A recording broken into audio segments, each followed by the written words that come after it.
अगर आप हमारे channel the novel explainer channel पर नए हैं तो सबसे पहले हमारे चैनल को सब्सक्राइब करना न भूलें।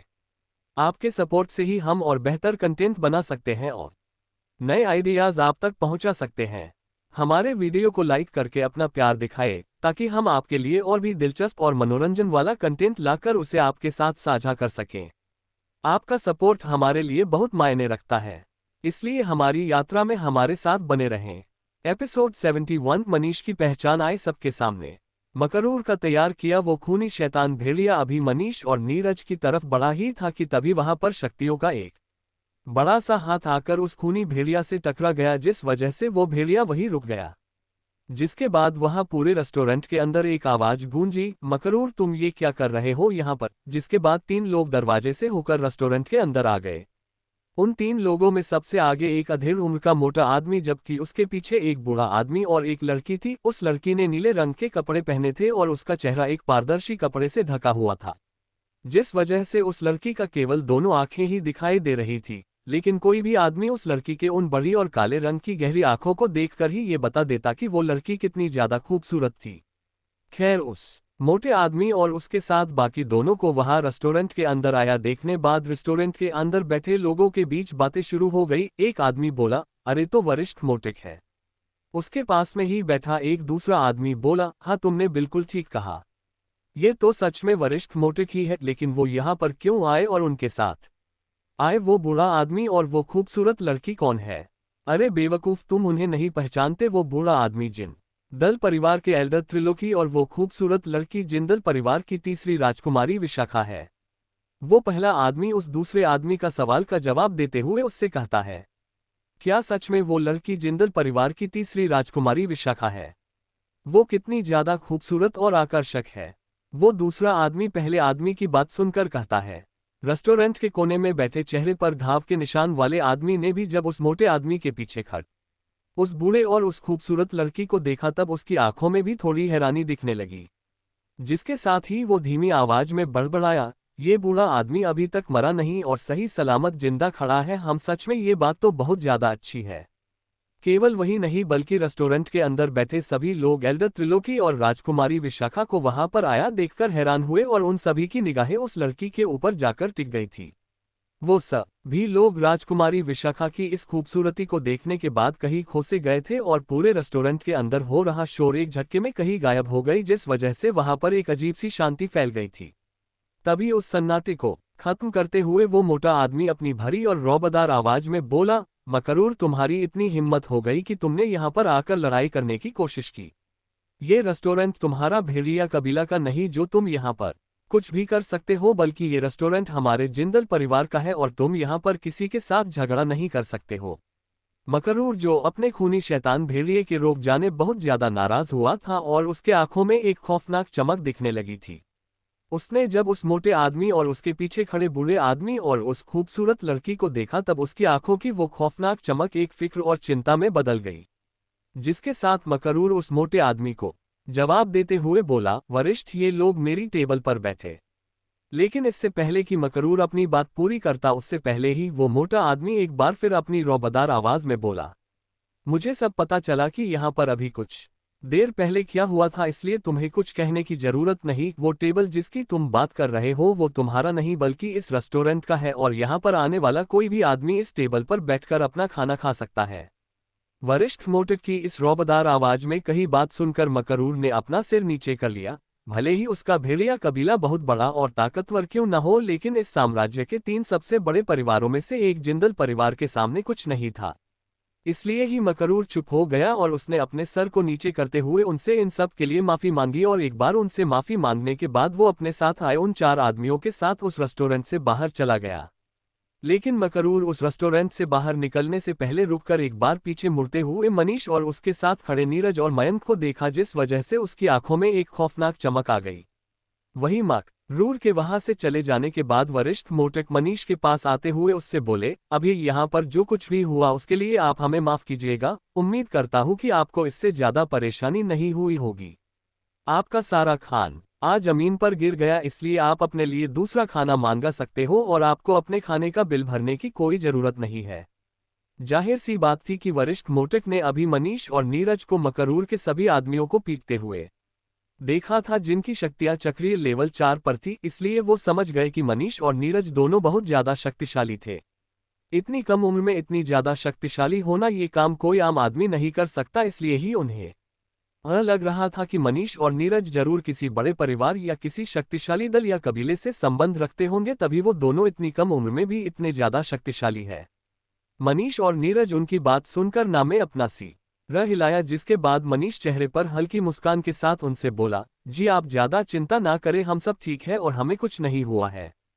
वही जब वरिष्ठ मोटक ने जब देखा कि वो सभी ठीक है और उन्हें कोई परेशानी नहीं है छोटे हुई इस बात से, तब उन्होंने एक राहत की सांस ली। वो उन्हें इस बात के लिए और परेशान नहीं करना चाहते थे, इसलिए वो मनीष और नीरज से माफी मांगने के बाद पीछे मुड़े ताकि वो वहां से जा सके।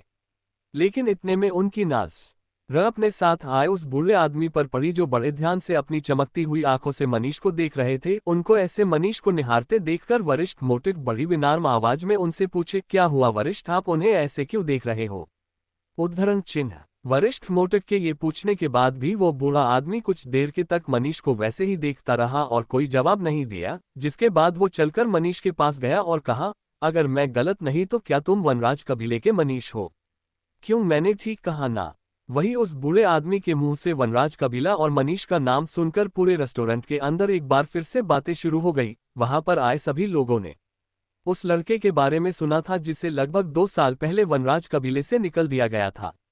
हालांकि किसी ने भी उस लड़के को देखा नहीं था और बस सुना ही था, इसलिए ही कोई नहीं जानता कि वो लड़का कैसा दिखता होगा। और अभी जब उस बूढ़े आदमी उस लड़के का नाम मनीष लिया, तब सभी के चेहरों पर हैरानी दिखने लगी और सभी की निगाहें एक झटके में उस लड़के के ऊपर जाकर टिक गई।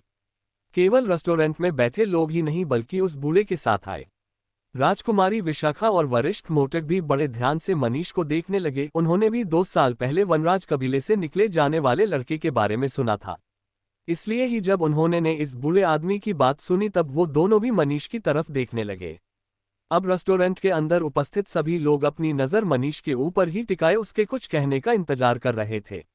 वही जब मनीष ने उस बूढ़े आदमी का सवाल सुना, तब उसका चेहरा गंभीर हो गया और वो कुछ देर के लिए सोच में पड़ गया। कुछ देर ऐसे ही चुप रहने के बाद मनीष ने अपना सर घूमते हुए रेस्टोरेंट के अंदर बैठे सभी लोगों को देखा, जो उसकी तरफ ही देख रहे थे।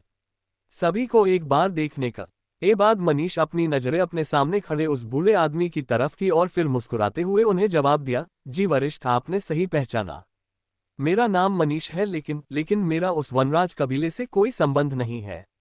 वही जब उस बूढ़े आदमी ने जब देखा कि उसने उस लड़के को बिल्कुल सही पहचाना, तब उसके चेहरे पर एक बड़ी सी मुस्कान आ गई, जिसके साथ वो बूढ़ा आदमी फिर एक बार बोला, इसका मतलब मैं बिल्कुल सही था।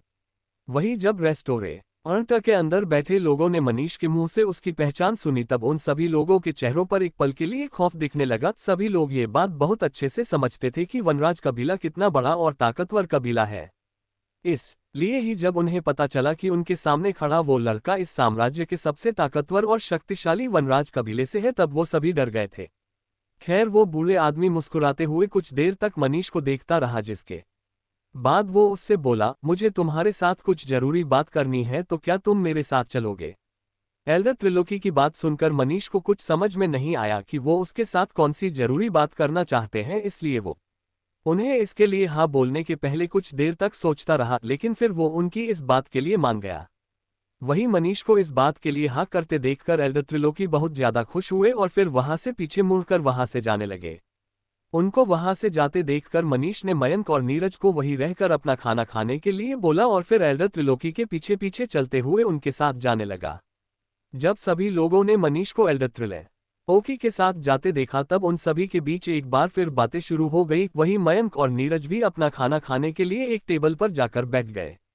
वही कोने में बैठा चेहरे पर निशान वाले बूढ़े आदमी को अचानक से ही मयंक और नीरज को देखने के बाद अपने अंदर कुछ महसूस हुआ, जिस वजह से वो बड़े ध्यान से मयंक और नीरज को देखने लगा। पता नहीं क्यों, पर उस बूढ़े आदमी को अचानक से ही मयंक और नीरज के साथ कुछ जुड़ाव महसूस हो रहा था, मानो वो उन्हें जानता हो। आखिर एल्डर त्रिलोकी अपने साथ मनीष को कहां पर ले गए थे? आखिर क्यों उस चेहरे पर निशान वाले आदमी को अचानक से ही मयंक और नीरज के साथ जुड़ाव महसूस होने लगा था? कहानी में आगे जानने के लिए सुनते रहिए मयंक एवटार ऑफ लॉर्ड, सिर्फ और सिर्फ द नॉवल एक्सप्लेनर चैनल पर। एपिसोड 72 प्राचीन खंडहर मंदिर। जब मनीष एल्डर त्रिलोकी के साथ चला गया तब रेस्टोरेंट के अंदर उपस्थित सभी लोग उस बारे में बात करने लगे। किसी को भी कुछ नहीं पता कि एल्डर त्रिलोकी ने मनीष को अपने साथ क्यों लेकर गए थे। मयंक और नीरज भी मनीष के वहां से चले जाने के बाद एक खाली टेबल पर जाकर बैठ गए और सोचने लगे कि आखिर एल्डर त्रिलोकी को मनीष के साथ कौन सी जरूरी बात करनी होगी जो वो उसको अपने साथ लेकर गए। वही रेस्टोरेंट के कोने में बैठे चेहरे पर निशान वाला बूढ़ा आदमी मनीष के वहां से जाने के बाद एक बार मयंक और नीरज को देखा और उन्हें देखते ही उस आदमी को अपने अंदर कुछ हलचल महसूस हुई। अपने अंदर हुए इस अचानक से हलचल की वजह से उस आदमी की आंखें बड़ी हो गई और बड़े ध्यान से मयंक और नीरज को देखने लगा। पता नहीं क्यों पर उस आदमी को मयंक और नीरज को देखने के बाद ऐसा लग रहा था कि वो उन्हें जानता हो और वो किसी प्रकार उन दोनों के साथ जुड़ा हुआ है। उस फीलिंग को महसूस करते ही उस बूढ़े आदमी की आंखों में चमक आ गई और धीमी आवाज में बड़बड़ाया, कहीं वो दोनों उस परिवार से तो नहीं है। नहीं नहीं, ये मैं क्या सोच रहा हूँ, आखिर वो दोनों वहां से कैसे हो सकते हैं। लेकिन अगर वो दोनों वहां से नहीं तो मुझे अभी अभी ये क्या महसूस हुआ था। वही जब उस बूढ़े आदमी के पास बैठे उन दोनों आदमियों ने उन्हें ऐसे बड़बड़ाते देखा तब उन दोनों के चेहरों पर कंफ्यूजन दिखने लगी, जिसके साथ ही वो पहला आदमी अपने पास बैठे उस दूसरे आदमी की तरफ देखते हुए उससे पूछा, रेहान, ये अचानक से ही वरिष्ठ गुमानी को क्या हो गया और वो खुद में ही क्यों बड़बड़ा रहे हैं। उद्धरण चिन्ह। जिसका जवाब देते हुए रेहान नाम का वो दूसरा आदमी बोला, रौनक, मुझे ये बात कैसे पता होगी कि वरिष्ठ गुमान बड़ी ये आखिर क्या हुआ और वो क्यों बड़बड़ा रहे हैं। उद्धरण चिन्ह। वही इन सब से दूर मनीष अब एल्डर त्रिलोकी और राजकुमारी विशाखा के साथ एक बड़े से घर के कमरे में पहुंच गया था। वहां आने के बाद सभी लोग कमरे में रखी कुर्सियों पर बैठ गए, जिसके बाद मनीष एक बार सभी को देखा और फिर अपना हाथ जोड़ते हुए एल्डर त्रिलोकी से बोला, वरिष्ठ, क्या मैं जान सकता ही कि आपको मुझसे क्या जरूरी बात करनी थी। मनीष वहां पर ज्यादा देर तक नहीं रुकना चाहता था, इसलिए ही वो जितना जल्द हो सके यहाँ पर एल्डर त्रिलोकी से अपनी बात करने के बाद मयंक और नीरज के पास वापस लौटना चाहता था। वही एल्डर त्रिलोकी ने उम्मीद नहीं की थी कि मनीष इतनी जल्दी उनसे ये बात तब पूछ लेगा, इसलिए वो उससे कुछ कहने से पहले एक बार के लिए सोच में पड़ गए। जिसके बाद उन्होंने अपनी बुरी आवाज में मनीष से कहा, तुमने अब मुझसे ये पूछ ही लिया तो फिर मैं बात को ज्यादा ना घूमते हुए सीधे तौर बोलूंगा। तुमने कहा कि तुम्हारा अब वनराज कबीले से कोई संबंध नहीं, ऐसे में हम तुम्हारे आगे एक प्रस्ताव रखना चाहते हैं। प्रताप? लेकिन कैसा प्रताप वरिष्ठ? मनीष एल्डर त्रिलोकी की बात सुनने के बाद उनसे बड़े उछता है, जिस पर एल्डर त्रिलोकी उससे बोले, तुम्हें ये बात तो पता ही होगी कि आज से ठीक 2 महीने बाद सोमालिया पहाड़ी की को वो प्राचीन खंडहर मंदिर खुलने वाली है। उद्धरण चिन्ह। जी वरिष्ठ, मैं ये बात जानता हूँ। मनीष हाँ, मैं अपना सिर हिलाते हुए एल्डर त्रिलोकी का जवाब देते हुए उनसे कहता है, सोमालिया पहाड़ी की प्राचीन खंडहर मंदिर एक बहुत ही प्राचीन मंदिर थी जो दक्षिण में सोमालिया पहाड़ी पर स्थित थी। उस मंदिर के अंदर जाने के बाद किसी भी योद्धा की शक्तियां बहुत ही कम बहुत ज्यादा बढ़ जाती थी, जिस वजह से वो योद्धा बहुत कम समय में अपनी साधना को बेहतर कर सकता था। सोमालिया पहाड़ी की वो प्राचीन खंडहर मंदिर साल में केवल एक बार ही खुलती है, जिसके अंदर केवल 10 योद्धाओं को ही प्रवेश मिल पाती थी। जब वो प्राचीन खंडहर मंदिर खुलती तब शहर के सभी ताकतवर परिवार और कबीला अपनी पूरी ताकत लगा देते उस मंदिर में एक जगह हासिल करने के लिए। पिछली बार जब वो प्राचीन खंडहर मंदिर खुली तब मनीष भी वहां पर गया था ताकि उस मंदिर में अपने लिए एक जगह हासिल करके अपनी साधना को बेहतर बना सके, लेकिन उस समय उसकी शक्तियां बहुत कम थी, जिस वजह से वो पिछले साल अपने लिए उस मंदिर में कोई जगह हासिल नहीं कर पाया था। मनीष ने देखा कि कैसे उस समय पर शहर के सबसे ताकतवर परिवारों और कबीलों ने अपने योद्धाओं के लिए सारी जगह अपनी ताकत के दम हासिल कर लिया और मनीष को वहां से निराश होकर वापस आना पड़ा था। इतने में एल्डर त्रिलोकी उससे फिर एक बार बोले, अगर तुम चाहो तब हम लोग तुम्हें अपने परिवार की ताकत और रुतबे के दम पर इस साल उस मंदिर के अंदर एक जगह दिला सकते हैं। वाह बड़ी ही जब मनीष ने एल्डर त्रिलोकी के मुंह से ये सुना कि वो उसको उस प्राचीन खंडहर मंदिर में एक जगह दिला सकते हैं तब उसके चेहरे पर हैरानी दिखने लगी और वो कुछ देर के लिए सोच में पड़ गया।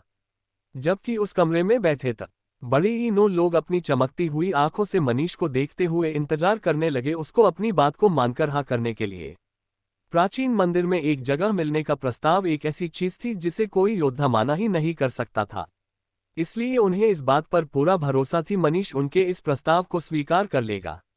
इतने में मनीष अपनी बंद आंखें खोलते हुए अपने सामने बैठे एल्डर त्रिलोकी और बाकी दोनों को देखा, जिसके बाद वो उनसे बोला, प्राचीन मंदिर में एक जगह हम आपका ये प्रस्ताव तो सच में बहुत अच्छा है, लेकिन ये जगह मुझे आप ऐसे ही तो नहीं दे सकते, तो फिर क्या मैं जान सकता हूँ कि मुझे उस जगह अपना बनाने के लिए क्या करना होगा।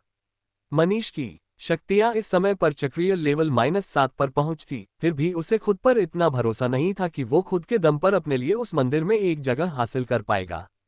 ऐसे में जब उसने सुना कि एल्डर त्रिलोकी उसे एक जगह छोटी ही ला सकते हैं, तब वो समझ गया कि एल्डर त्रिलोकी उस मंदिर में जगह देने बदले जरूर उससे कुछ चाहते होंगे, तभी मनीष ने उनसे ये सवाल किया था।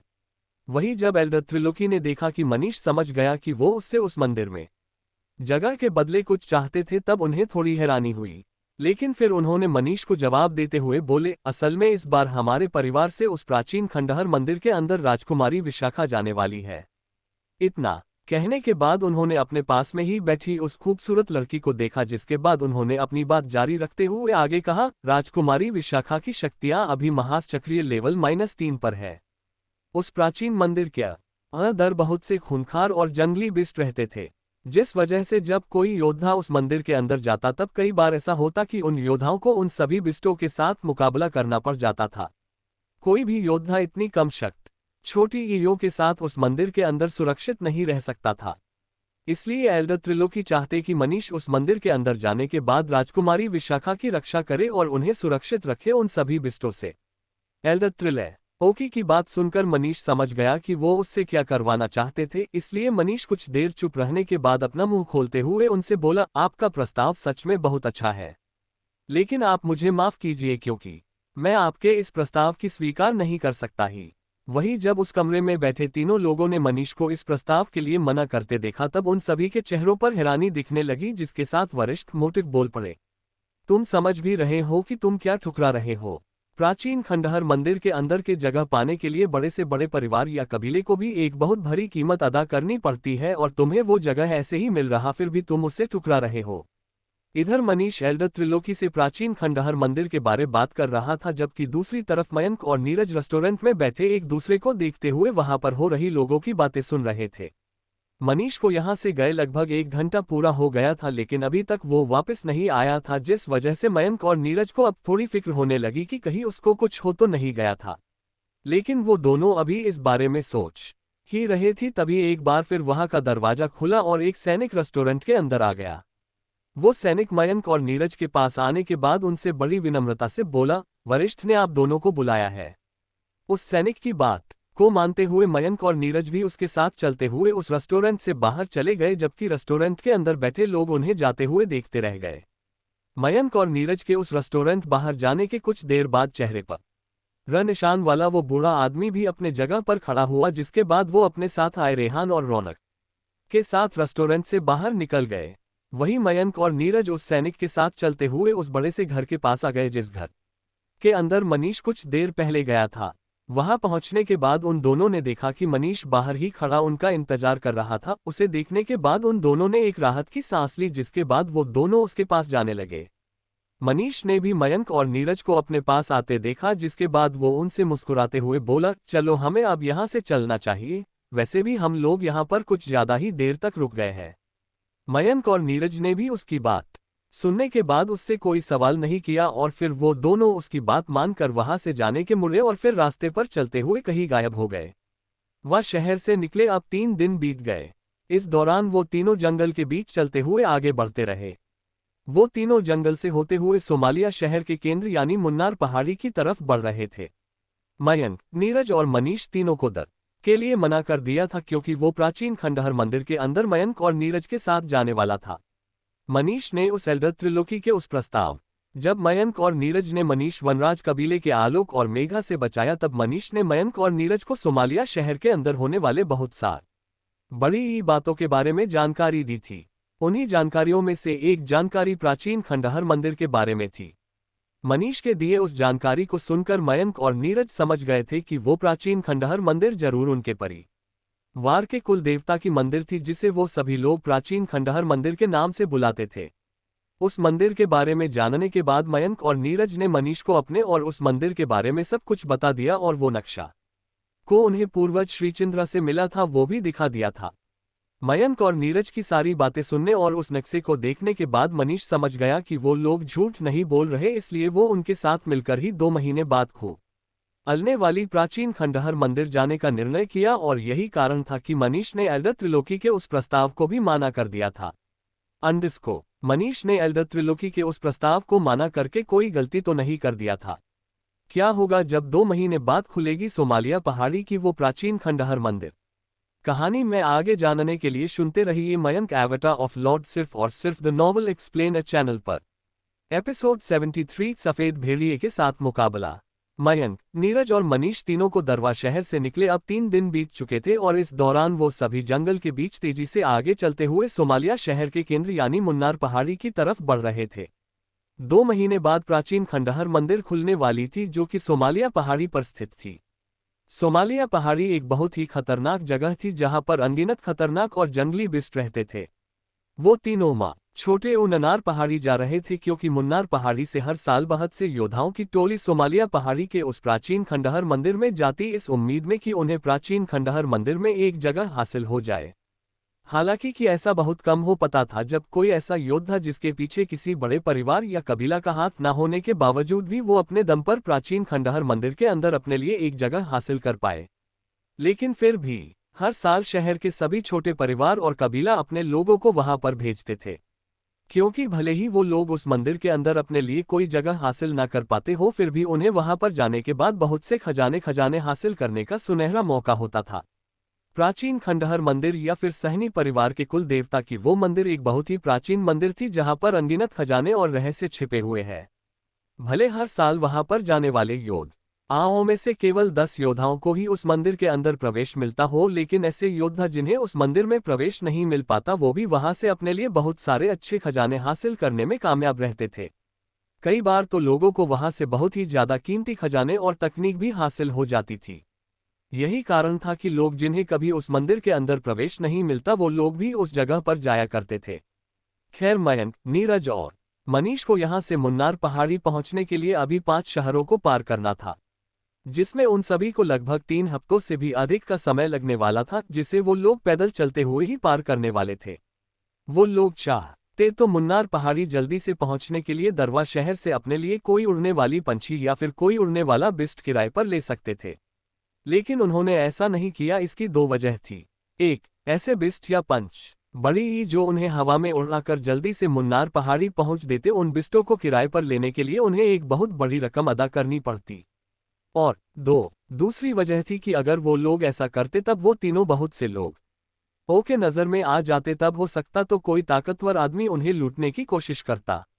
वो तीनों अभी किसी भी ताकतवर आदमी के नजरों में नहीं आना चाहते थे, इसलिए ही उन्होंने पैदल चलते हुए ही मुन्नार पहाड़ी जाने का तय किया था। धीरे धीरे समय बीतता रहा, जिससे कुछ और दिन बीत गए, लेकिन वो तीनों बिना रुके पेड़ों से भरे उस जंगल में फैली शांति के बीच आगे बढ़ते रहे। वो तीनों सुबह होने के बाद चलना शुरू करते और शाम होते ही जंगल में एक अच्छी और सुरक्षित जगह देखकर वहां पर अपना तंबू लगा लेते, ताकि वो सभी वहां रात में रुककर आराम करके अपनी थकान को खत्म कर सके। मयंक, नीरज और मनीष अभी जंगल के जिस रास्ते से होकर मुन्नार पहाड़ी की तरफ बढ़ रहे थे, वो पूरा जंगल और वो रास्ता जिंदल परिवार के क्षेत्र में आता था, इसलिए ही वहां पर से अक्सर ही लोग आते जाते हुए दिखाई पड़ते रहते थे।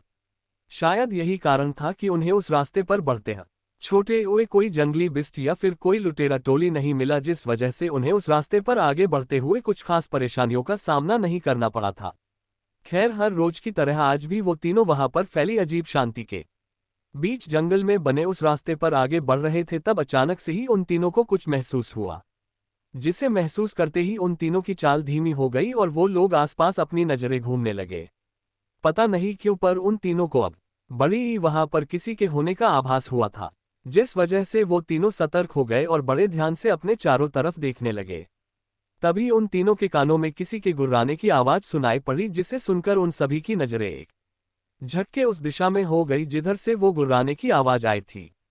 जब वो तीनों उस तरफ मुड़े तब उन्हें दिखाई दिया कि वहां पर एक सफेद रंग का भेड़िया है और वो गुर्राहट उस भेड़िए की ही थी।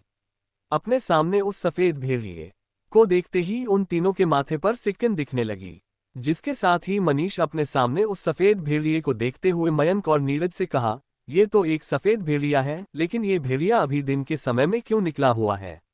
मुझे जितना इन सफेद भेड़ियों के बारे में पता है उस हिसाब से सफेद भेड़िए केवल रात के समय ही अपना सीकर ढूंढने के लिए बाहर निकलते हैं।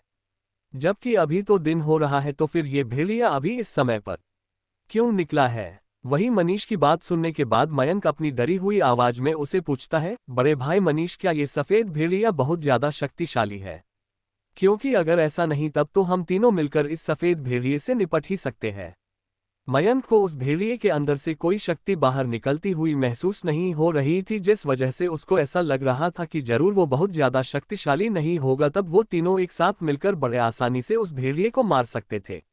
वही जब मनीष ने मयंक का सवाल सुना तब वो उससे बोला, मयंक, तुम्हें सच में अभी कुछ नहीं पता, इसलिए ध्यान से सुनो मेरी बात। दरअसल इन सफेद भेड़ियों के पास शक्तियां ना के बराबर होती है, लेकिन इसका मतलब ये नहीं कि हम लोग उस भेड़िए को आसानी से मार सकते हैं। तुम्हें ये तो पता ही होगा कि किसी भी बीस्ट की खासियत उस बीस्ट की शारीरिक ताकत होती है, मनीष मयंक से पूछता है। जिसके जवाब में मयंक उसे इस बात के लिए हाँ कहता है। तब मनीष ने उसको आगे बताया, कोई भी बिस्ट जब कोई लड़ाई करता तब वो अपनी शक्तियों से ज्यादा अपने शारीरिक ताकत पर ही निर्भर करता है। सफेद भेड़िया भी एक ऐसा ही बिस्ट है। सफेद भेड़िया के पास भले ही शक्तियां ना के बराबर होती हो, लेकिन इनकी शारीरिक ताकत किसी भी सामान्य बिस्ट से बहुत ज्यादा होती है, जिस वजह ये भेड़िए किसी ऐसे बिस्ट जिसके पास शक्तियां होती हो उनसे ज्यादा खतरनाक और खूंखार होते हैं।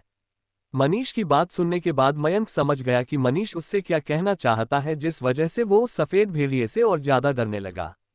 जाहिर सी बात थी कि मयंक ये बात अच्छे से समझता था कि कोई बिस्ट जिसके पास शक्तियां ना हो बल्कि उसकी खासियत उसकी शारीरिक ताकत हो, तब वो बिस्ट सच में बहुत ज्यादा खतरनाक हो सकता है। वही वो भेड़िया अपने सामने खड़े उन तीनों को देखकर गुर्राए हुए धीरे धीरे बड़ी रे करके अपने पैरों को आगे उनकी तरफ बढ़ते हुए उनके पास आते जा रहा था, और फिर वो भेड़िया उन सभी पर हमला कर देता है। वही जब मयंक, नीरज और मनीष ने उस भेड़िए को अपने ऊपर हमला करते देखा तब उनके चेहरों पर एक खौफनाक चमक दिखने लगी, जिसके साथ ही उन्होंने अपने हथियार बाहर निकल लिए और उस भेड़िए के साथ लड़ने के लिए तैयार हो गए। वो भेड़िया तेजी से आगे बढ़ते हुए अपना बड़ा सा मुंह खोला, जिस वजह से उसके बड़े और नुकीले दांत सबको दिखाई दिए। उस भेड़िए के दांत सच में बहुत ज्यादा बड़े और नुकीले थे, जो अगर किसी को एक बार काट ले तब उस आदमी का बचना मुश्किल हो जाता। खैर, मयंक और बाकी दोनों किसी भी प्रकार का जोखिम नहीं लेना चाहते थे, इसलिए उन्होंने शुरुआत में ही उस भेड़िए अपनी खास तकनीक और बैटल आर्ट का इस्तेमाल करना शुरू कर दिया था। वो तीनों एक साथ मिलकर उस भेड़िए के ऊपर अपना हमला कर रहे थे, लेकिन भेड़िए को कुछ नहीं हो रहा था। मयंक, नीरज और मनीष के किसी भी हमले का उस भेड़िए के ऊपर कोई असर नहीं हो रहा था, जिस वजह से उन तीनों के सभी हमले खाली जा रहा थे। अपने हमलों से उस भेड़िए को कुछ न होते और अपने सभी हमलों को ऐसे बेकार आते देखकर उन सभी के चेहरों का रंग उड़ने लगा और उन सभी के माथे पर अब चिंता की लेकर दिखाई देना शुरू हो गई। जिसके साथ ही मनीष उन दोनों से बोला, हमारे किसी भी हमले का इस भेड़िए पर कोई असर नहीं हो रहा है, इसलिए हम सभी अपने सबसे शक्तिशाली हमलों का इस भेड़िए के ऊपर करना होगा। लेकिन मनीष ने अभी अपनी कही ही थी कि उसके कानों में नीरज की दर्द से भरी आवाज सुनाई पड़ी और उसने देखा कि नीरज एक पेड़ से जा टकराया। वह बड़ी ही वो भेड़िया नीरज को अपने पंजे के हमले से दूर करने के बाद मयंक की तरफ मुड़ा और फिर अपनी एक गुर्राहट के साथ वो उसकी तरफ बढ़ने लगा ताकि वो मयंक को भी हिट करके उसे भी इस लड़ाई से दूर कर दे। लेकिन वो भेड़ छोटी ही या इससे पहले कि मयंक के पास पहुंचकर उस पर अपना हमला कर पाता, उससे पहले ही वहां पर मनीष की रौबदार आवाज गूंजी, पहाड़ी तलवार। जिसके बाद मनीष के शरीर से ढेर सारी लाल रंग की शक्तियां निकलते हुए उसमें तलवार में आ जाने लगी। जैसे ही मनीष के शरीर से लाल रंग की वो शक्तियां निकलते हुए उसके तलवार के अंदर गई, तब उसके हाथों में पकड़ी वो तलवार एक झटके में बहुत बड़ी हो गई और उसके अंदर से लाल रंग की शक्तियां निकलने लगी। अपने तलवार को बड़ा करने के बाद मनीष अपने उस तलवार से मयंक की तरफ बढ़ रहे उस भेड़िए को दे मारा। मनीष की वो तलवार जैसे ही उस भेड़िए के लगी, तब वो तलवार उस भेड़िए की मोटी चमड़ी, जिस पर अब तक उनके किसी भी हमले का कोई असर नहीं हो रहा था, मनीष की शक्तियों से लिपटी वो बड़ी सी तलवार उस भेड़िए की उस मोटी चमड़ी को चीरते हुए अंदर चली गई, जिस वजह से उस भेड़िए ने एक दर्द से भरी हाउल की और अपने जगह से पीछे हो गई। सब भेड़िए की हाउल की वो आवाज इतनी तेज थी कि उसकी आवाज पूरे जंगल में किसी बदल के गर्जन की तरह गूंज गई, जिस वजह से मयंक और बाकी दोनों को अपने कानों को अपने हाथों की मदद से ढकना पड़ गया। वहीं मनीष के तलवार के हमले से घायल होने बाद उस भेड़िए की दोनों आंखें खून जैसी लाल गई और वो अपनी उन्हीं खून जैसी लाल आंखों से मनीष को देखने लगा। क्या होगा अब आगे इस रोमांचक मुकाबले में? क्या मनीष ने कोई गलती कर दी उस भेड़िए के ऊपर हमला करके? क्या करेगा वो भेड़िया अब मनीष के साथ? कहानी में आगे जानने के लिए सुनते रहिए मयंक एवेटर ऑफ लॉर्ड सिर्फ और सिर्फ द नॉवल एक्सप्लेन चैनल पर। एपिसोड 74 भेड़िया मारा गया। मनीष के तलवार के हमला लगाते ही वो भेड़िया अपने मुंह से एक दर्द से भरी आवाज में हाउल करता है जो आसपास के जंगल में किसी बदल के गर्जन जैसे गूंज गई। मनीष की तलवार लगने की वजह से उस भेड़िए को बहुत गहरा जख्म आया और उसके शरीर से खून निकलने लगा, जिस वजह से उस भेड़िए को बहुत ज्यादा गुस्सा आ गया और वो अपने खून जैसी लाल आंखों से मनीष को देखते हुए गुर्राने लगा। वही मनीष भी इस समय उस भेड़िए की तरफ ही देख रहा था, जिस वजह से एक पल के लिए उन दोनों की नजरें एक दूसरे से टकरा गए और मनीष के आंखों में देखते ही उस भेड़िया की आंखों का वो लाल चमक एक पल के लिए कहीं गायब हो गई और वो भेड़िया अपनी जगह से कुछ कदम पीछे हो गया। पता नहीं क्यों पर जब उस भेड़िए ने मनीष की आंखों में देखा तब उसे अपने शरीर के अंदर एक अजीब सा डर महसूस हुआ, मानो उसके सामने कोई उससे भी खतरनाक बिस्ट हो, जिसके कारण वो भेड़िया अपने जगह से कुछ कदम पीछे हो गया था। लेकिन उस भेड़िए की आंखों की वो लाल चमक ज्यादा देर के लिए गायब नहीं रही, क्योंकि अगले ही पल उसके आंखों की वो चमक एक बार फिर उसके आंखों में देखने लगी और वो भेड़िया एक बार फिर से मनीष को अपनी उन लाल आंखों से देखते हुए गुर्राने लगा। उस भेड़िए को अपनी तरफ देखते हुए ऐसे गुर्राते देखकर मनीष ने अपने तलवार पर अपनी पकड़ और मजबूत कर ली, जिसके साथ ही वो उस भेड़िए से चिल्लाते हुए बोला, आजा एक बार फिर से एक हते हैं कि कौन कितना ज्यादा शक्तिशाली है।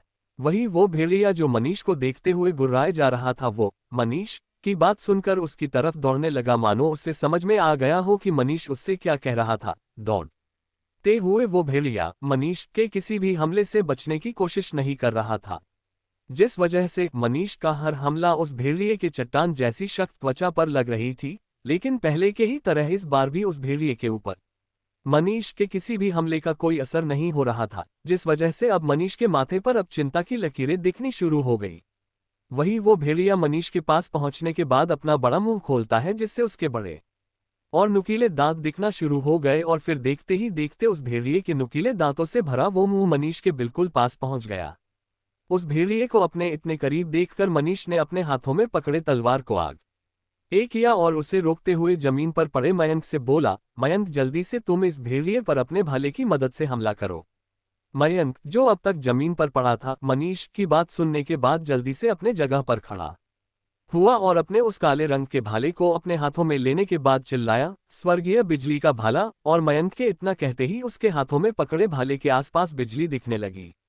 मयंक इतना कहने के बाद अपने उस भाले को उस भेड़िए को निशाना बनाते हुए फेंक दिया। मयंक के ऐसा करते ही वो भाला जिस पर अब तक बिजलियां दिखाई पड़ रही थी, वो खुद एक बिजली में बदल गया और तेजी से उस भेड़िए के चट्टान जैसी सख्त त्वचा को चीरते हुए उसके आर पार हो गया। मयंक का वो बिजली भाला जैसे ही उस सफेद भेड़िए को लगा, तब एक बार फिर से उस भेड़िया ने अपनी दर्द से भरी आवाज में हाउल किया और फिर वही जमीन पर गिर गया। वो सफेद भेड़िया मयंक के बिजली भाले के लगने की वजह से मारा गया था। वही जब मनीष ने मयंक के उस भाला तकनीक की शक्ति को देखा, तब वो थोड़ा हैरान दिखने लगा। उसकी शक्तियां मयंक और नीरज से अधिक थी और खास तौर पे मयंक से, क्योंकि उन दोनों की शक्तियों के लेवल के बीच पूरे 6 लेवल का अंतर था।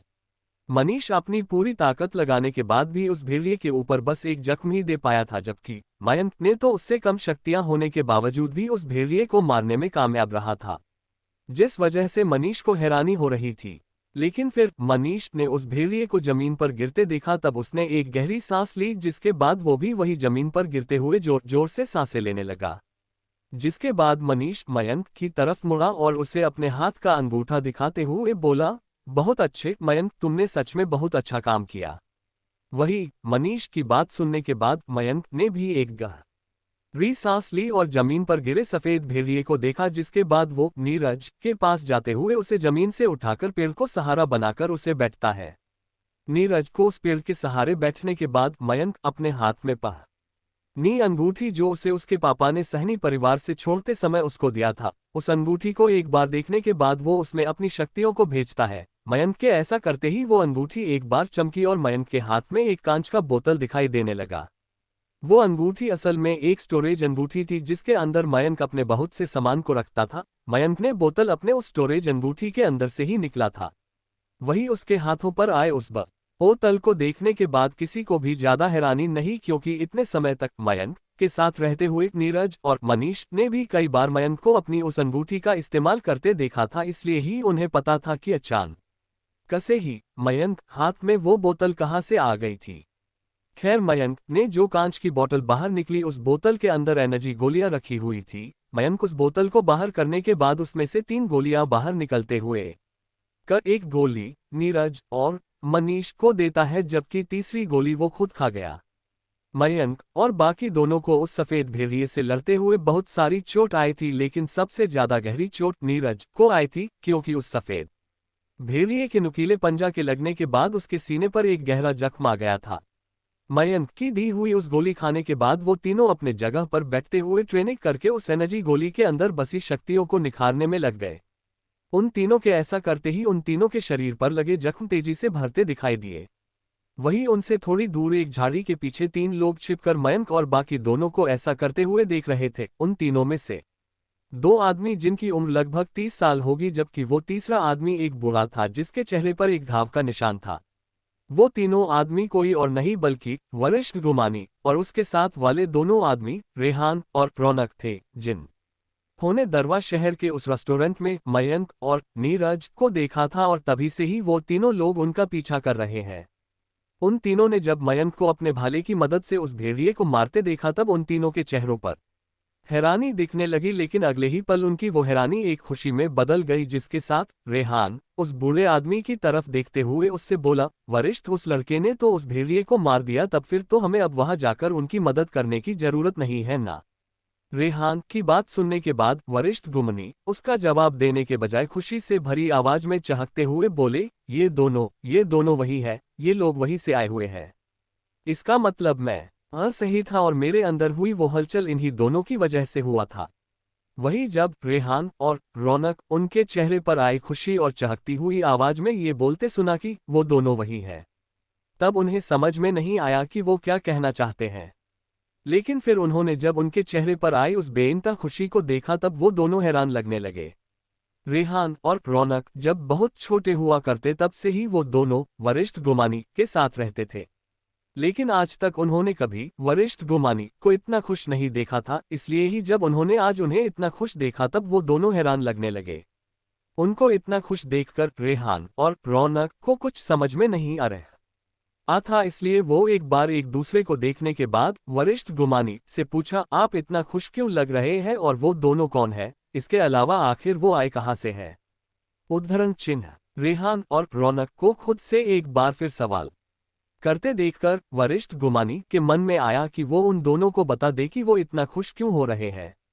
लेकिन फिर उन्होंने उन दोनों को अभी कुछ भी बताने से मना कर दिया, क्योंकि वो उन दोनों को कुछ भी बताने से पहले खुद अच्छे से पुष्टि कर लेना चाहते थे कि क्या सच उन्हें जो लग रहा था वो सब सच है या फिर झूठ। खैर, ऐसे ही कुछ देर बीत गए, तब मयंक और बाकी दोनों जो अभी तक एनर्जी गोली को खाने के बाद उसकी शक्तियों को निखारने के लिए ट्रेनिंग करने में लगे हुए थे। उन तीनों ने अपनी आंखें खोलते हुए एक दूसरे को देखा। उस एनर्जी गोली को खाकर उसकी शक्तियों की मदद से उन तीनों के शरीर पर लगे चोट लगभग पूरी तरह से ठीक हो गई थी। हालांकि छोटी नीरज के सीने पर लगा चोट पूरी तरह से नहीं भरा, क्योंकि वो चोट बहुत ज्यादा गहरा था, लेकिन फिर भी वो इतना तो ठीक ही चुका था कि वो खुद से चल सके।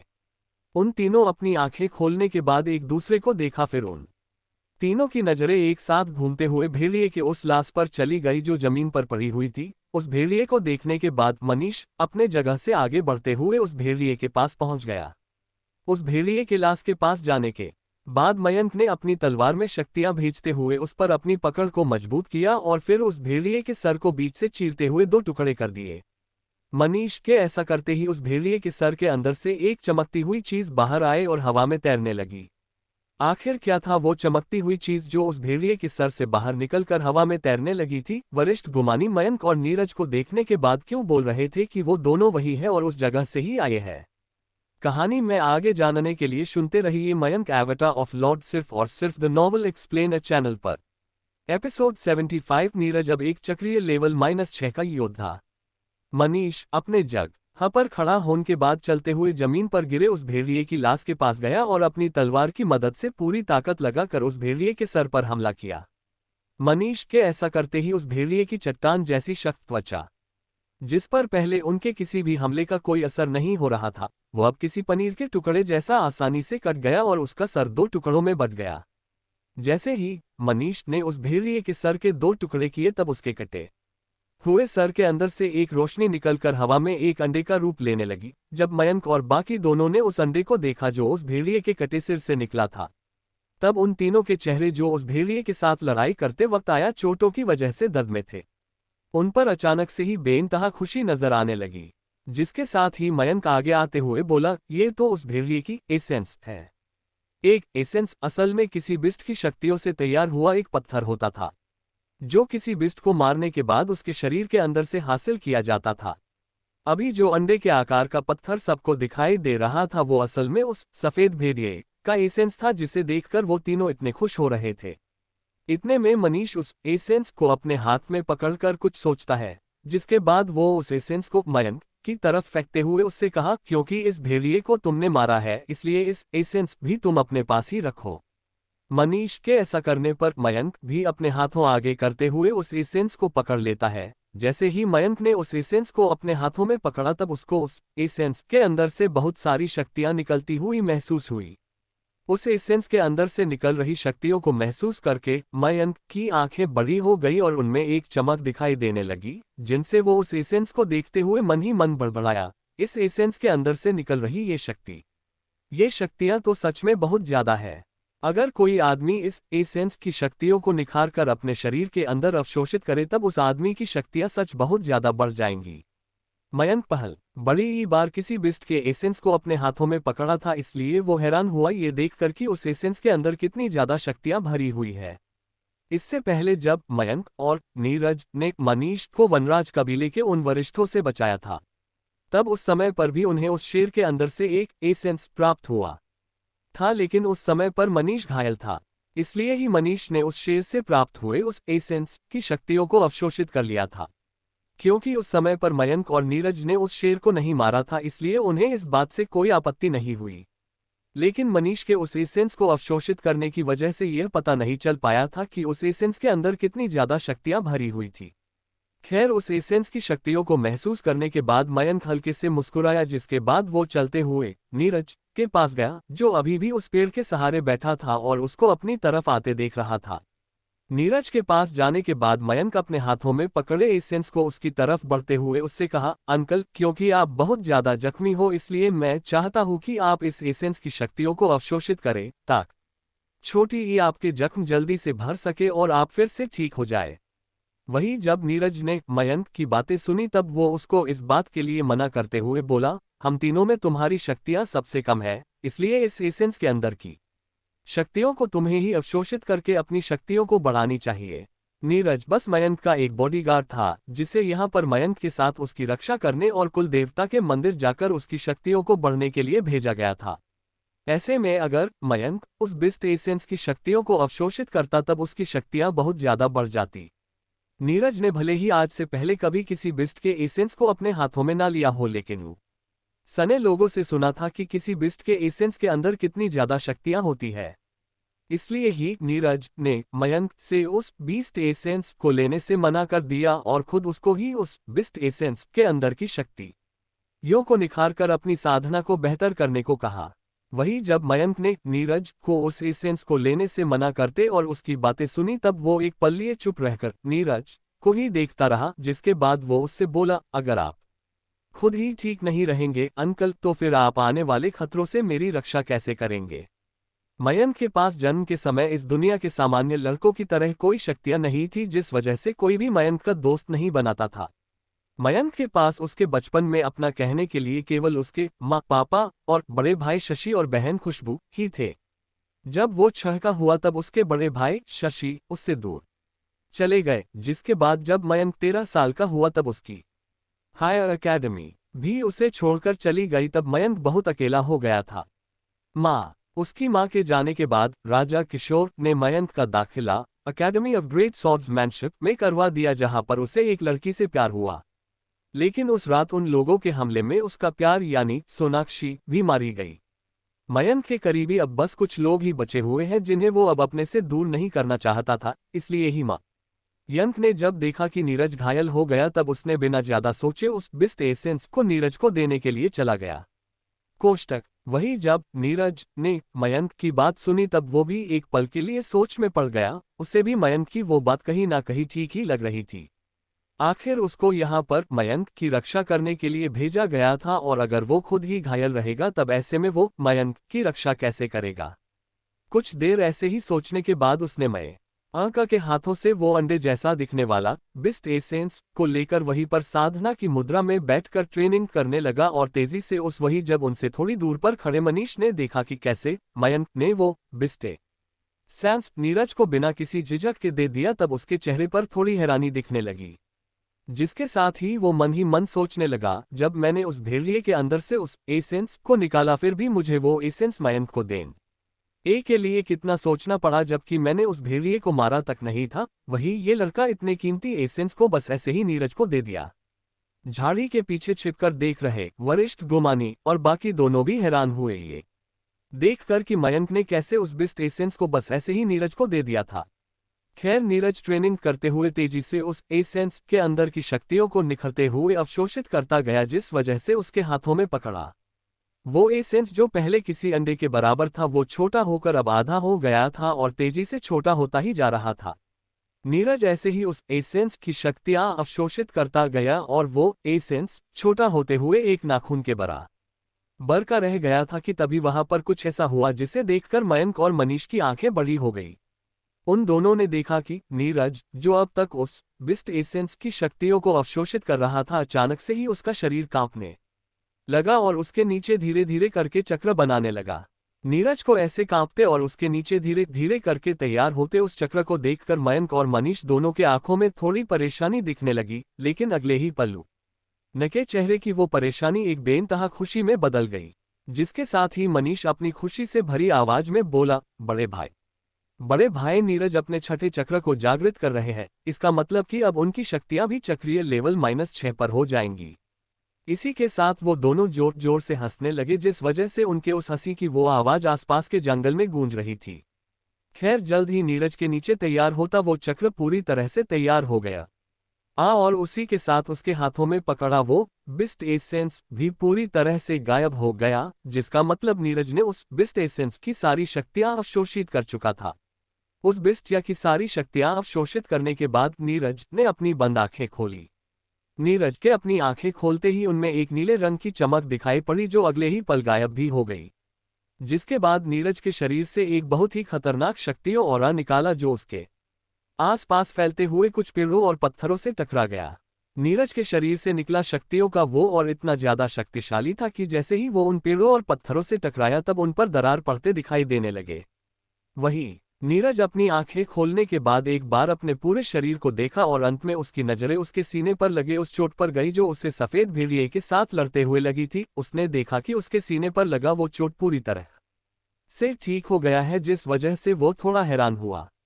वहीं मयंक और मनीष ने जब नीरज को अपनी आंखें खोलते और उसके शरीर से निकले शक्तियों के उस ऑरा को महसूस किया तब वो दोनों थोड़े हैरान दिखने लगे, लेकिन अगले ही पल उनके चेहरे की वो हैरानी एक बड़ी सी मुस्कुराहट में बदल गई, जिसके साथ ही वो दोनों उसके पास जाने लगे और मयंक ने उससे कहा, अंकल आपकी शक्तियां अब चक्रीय लेवल -6 पर पहुंच गई है। मयंक की बात सुनने के बाद नीरज भी हल्के से मुस्कुराया और उससे बोला, तुमने ठीक कहा मयंक, अब मेरी शक्तियां एक लेवल से बढ़ गई जिस वजह से मैं अब एक चक्रीय लेवल -6 का योद्धा बन चुका हूं। क्या करेंगे अब वो तीनों जब नीरज की शक्तियां चक्रीय लेवल -6 पर पहुंच गई है? क्या नीरज की शक्तियां बढ़ना उनके इस सफर के लिए होगी एक अच्छी शुरुआत या फिर आने वाला है कोई बड़ा खतरा उनके ऊपर? कहानी में आगे जानने के लिए सुनते रहिए मयंक आवत आर ऑफ लॉर्ड सिर्फ और सिर्फ द नॉवल एक्सप्लेन चैनल पर। एपिसोड 76 साहनी परिवार पर हमला। नीरज की शक्तियां पहले से बढ़कर अब चक्रीय लेवल -6 पर पहुंच चुकी थी, जिससे वो तीनों बहुत ज्यादा खुश थे। नीरज के शक्तियां बढ़ना उनके इस सफर के लिए बहुत अच्छा था जा रहे थे। ऐसे में हो सकता कि जंगल के बीच चलते हुए उनके ऊपर और भी कोई बिस्ट हमला कर देता, तब नीरज की बढ़ी हुई शक्तियां और ताकत उनके बहुत ज्यादा काम आती उस बिस्ट के साथ लड़ाई के दौरान। खैर उन तीनों ने मिलकर जल्दी से उस भेड़िए के नुकीले दांत और पंजों के अलावा उसके शरीर के कुछ कीमती पार्ट्स उसके शरीर से अलग करके अपने पास रख लिया, जिसके बाद उन तीनों ने एक बार फिर से चलना शुरू किया मुन्नार पहाड़ी की तरफ। रास्ते में चलते हुए मयंक हमेशा की ही तरह आज भी नीरज और मनीष से सवाल पूछते जा रहा था और उन सभी के जवाब वो दोनों भी देते गए। नीरज पिछले 3 साल से मयंक के साथ था, इसलिए उसे मयंक के ऐसे सवालों की आदत थी।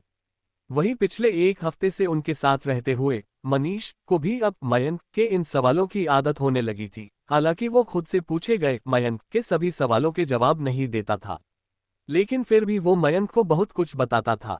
मयंक इस दुनिया के साधारण बच्चों की तरह नहीं था, जिस वजह से उसको हमेशा से सहनी परिवार के महल में ही रहना पड़ा था और उसका कोई दोस्त भी नहीं था जो उसको इस दुनिया के बारे कुछ बताए।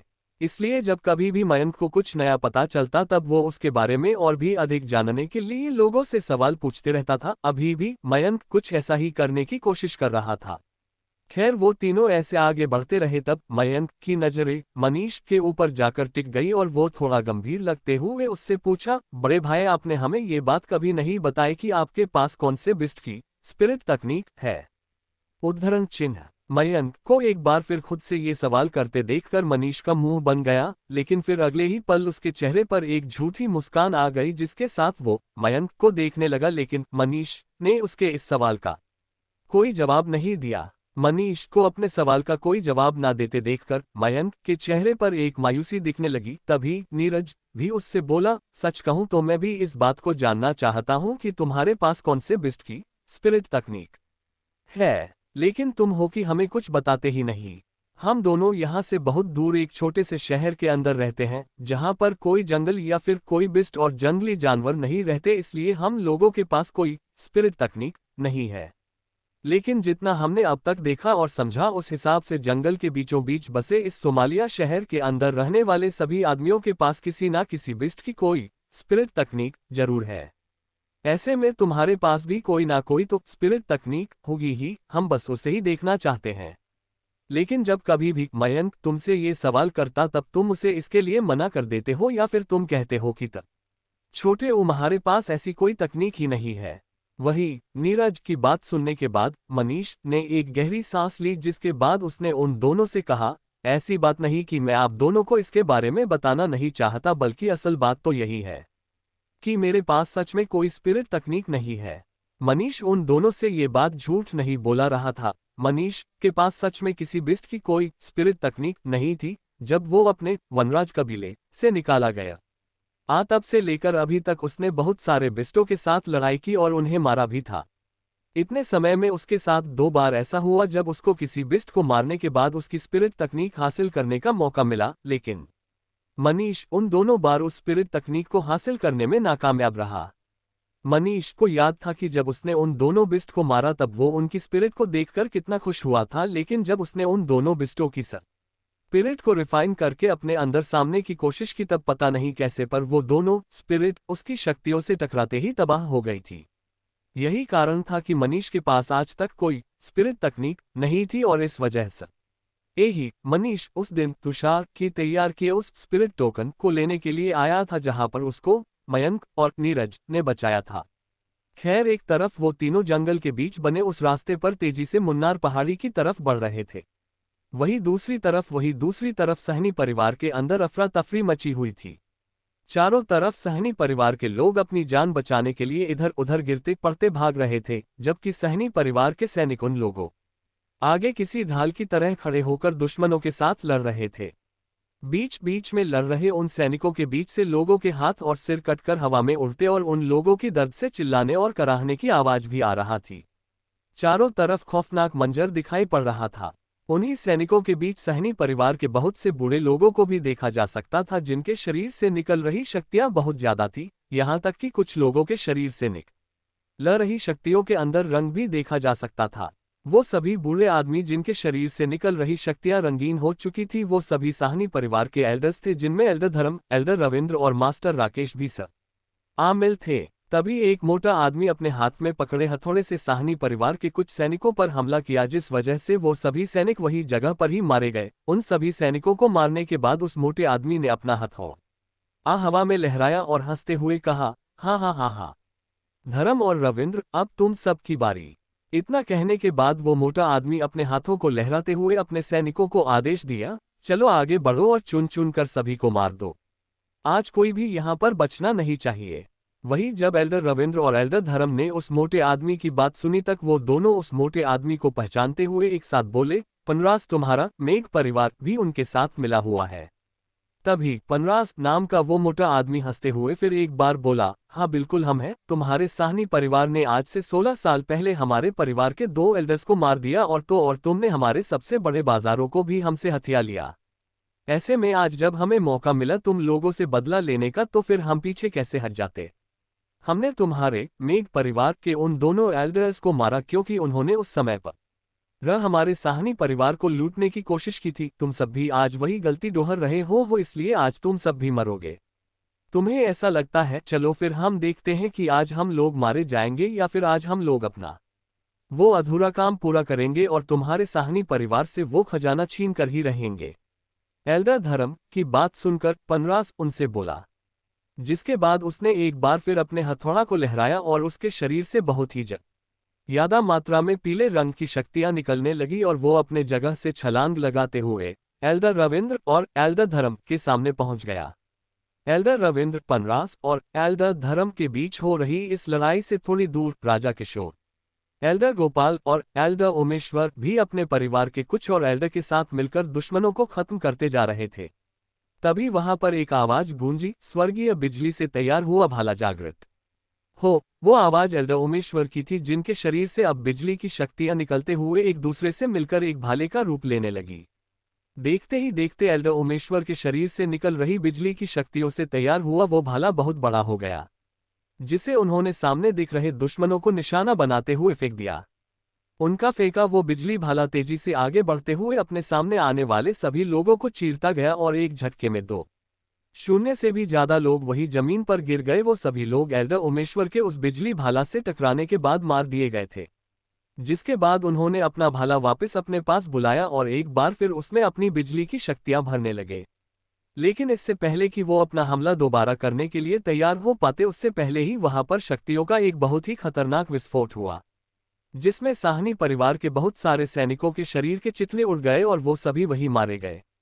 जिसके बाद 3 लोग हवा में उड़ते हुए उनके ऊपर दिखाई दिए। उन तीनों लोगों ने सबसे आगे पीले रंग के कपड़े पहने एक बूढ़ा आदमी था, जिन्होंने हमेशा की ही तरह आज भी काले रंग के कपड़े पहने हुए थे और उनका पूरा चेहरा भी छिपा हुआ था। अभी कुछ देर पहले यहाँ पर शक्तियों का जो विस्फोट हुआ वो विस्फोट इन्होंने ही किया था। खैर, वहां आसमान में आने के बाद उपेंद्र हंसते हुए सैनिकों के साथ लड़ रहे राजा किशोर से कहा, आखिर कब तक ऐसे लड़ते रहेंगे? राजा किशोर, बस अब हो गया, इसलिए आप अपनी हार स्वीकार कर लीजिए और हमें वो खजाना सौंप दीजिए जो आपको उस दिन हासिल हुआ था।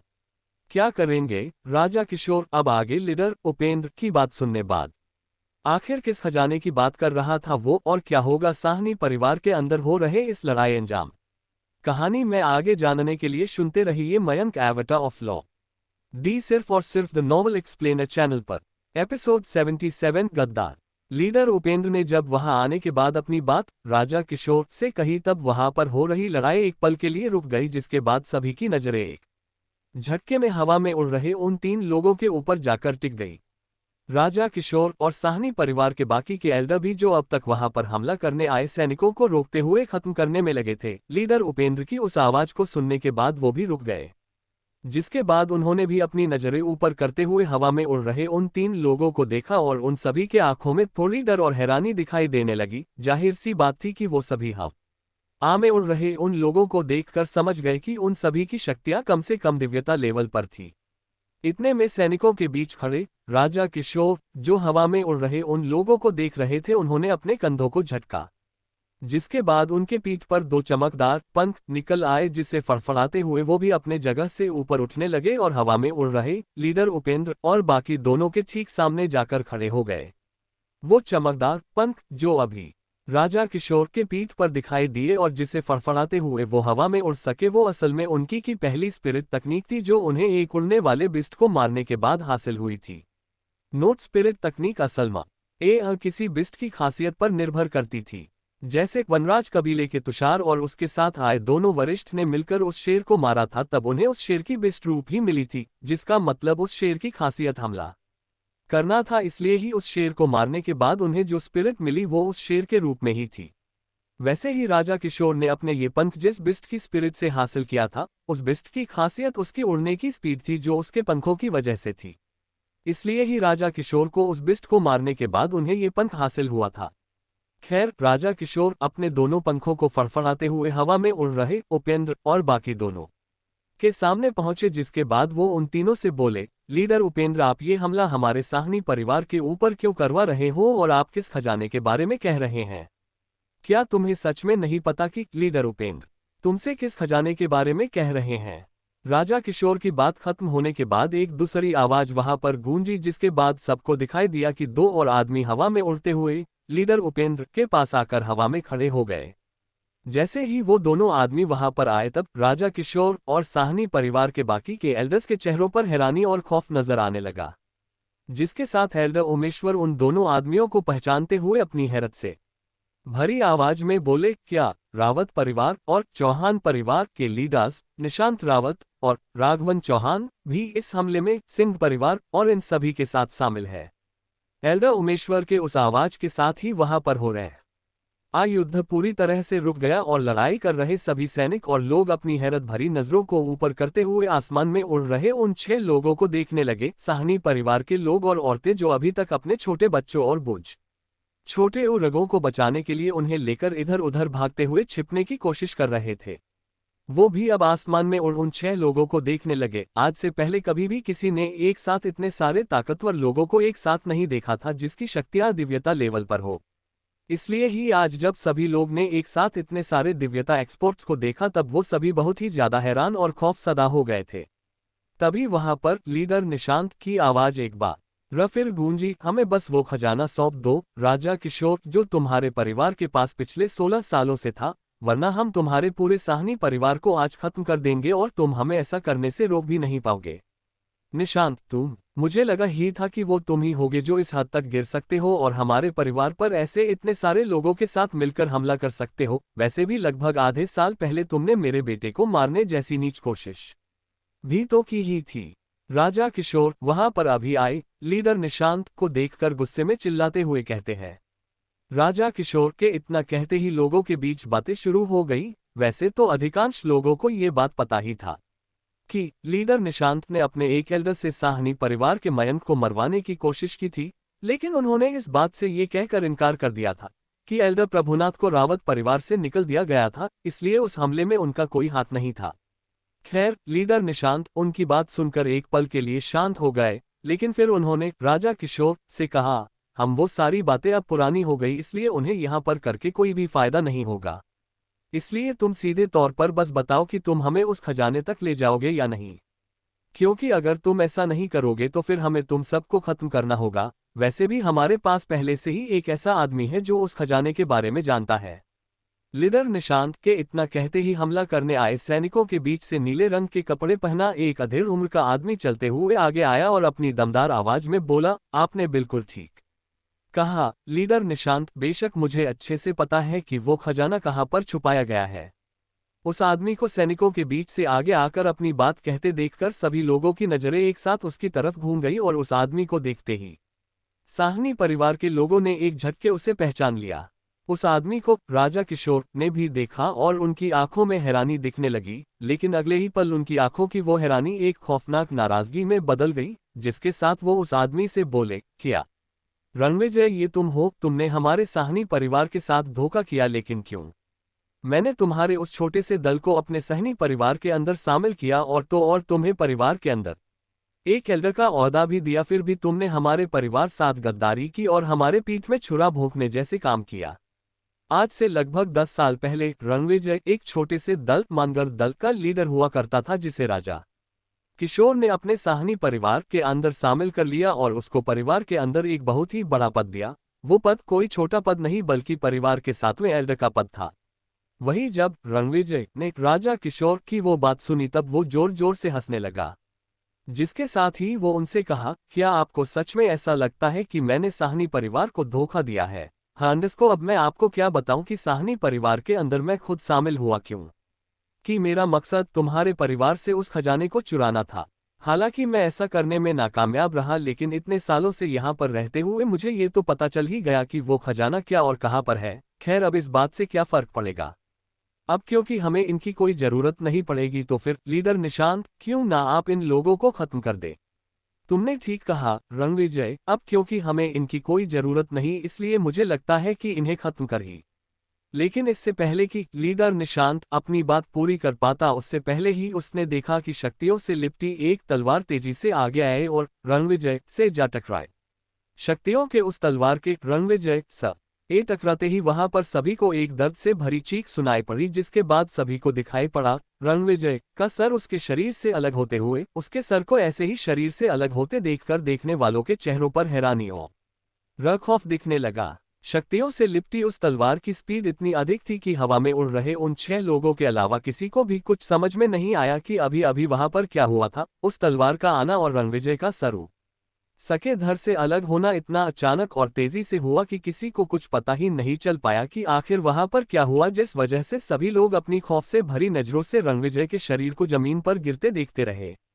वहीं नीचे खड़े उन सभी लोगों से अनजान हवा में उड़ रहे सभी लोगों की नजरें एक झटके उस तरफ हो गई जिधर से वो शक्तियों से लिपटी तलवार आई थी। उन सभी को 4 परछाइयां तेजी से उनकी तरफ बढ़ती हुई दिखाई पड़ी, जो एक झटके में उन सभी के पास आकर रुकी और देखते ही देखते वो सभी परछाइयां 4 खूंखार और बहुत ही बड़े बिस्टों में बदल गई। उन 4 बिस्टों में एक मोर जैसी दिखने वाली पंछी भी शामिल थी, जिसके पीठ पर एक आदमी बैठा हुआ था। उस आदमी के सर के बाल देखने में किसी शेर के बाल लग रहे थे। इसके अलावा उस आदमी की दोनों आंखों से सुनहरे रंग की रोशनी निकल रही थी।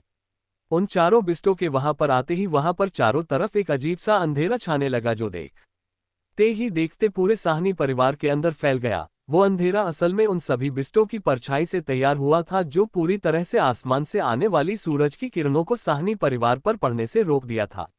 वो सभी बिस्ट वहां साहनी परिवार के आसमान पर आने के बाद एक साथ अपना मुंह खोलते हुए दहाड़ लगाया। उन सभी बिस्टों के एक साथ दहाड़ने की वजह से निकली आवाज आपस में मिलकर किसी बम के धमाके से निकली आवाज की तरह चारों तरफ फैल गई।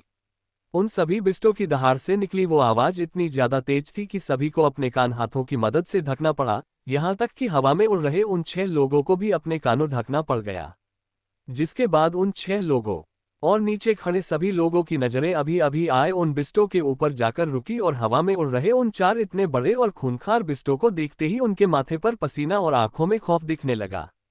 आखिर क्यों आए थे वो 4 बिस्ट साहनी परिवार के अंदर हो रहे इस मुकाबले के बीच? कौन था वो आदमी जो बैठा हुआ था उस मोर जैसी दिखने वाली पंछी के ऊपर? आखिर क्यों धोखा दिया रणविजय ने पूरे साहनी परिवार को?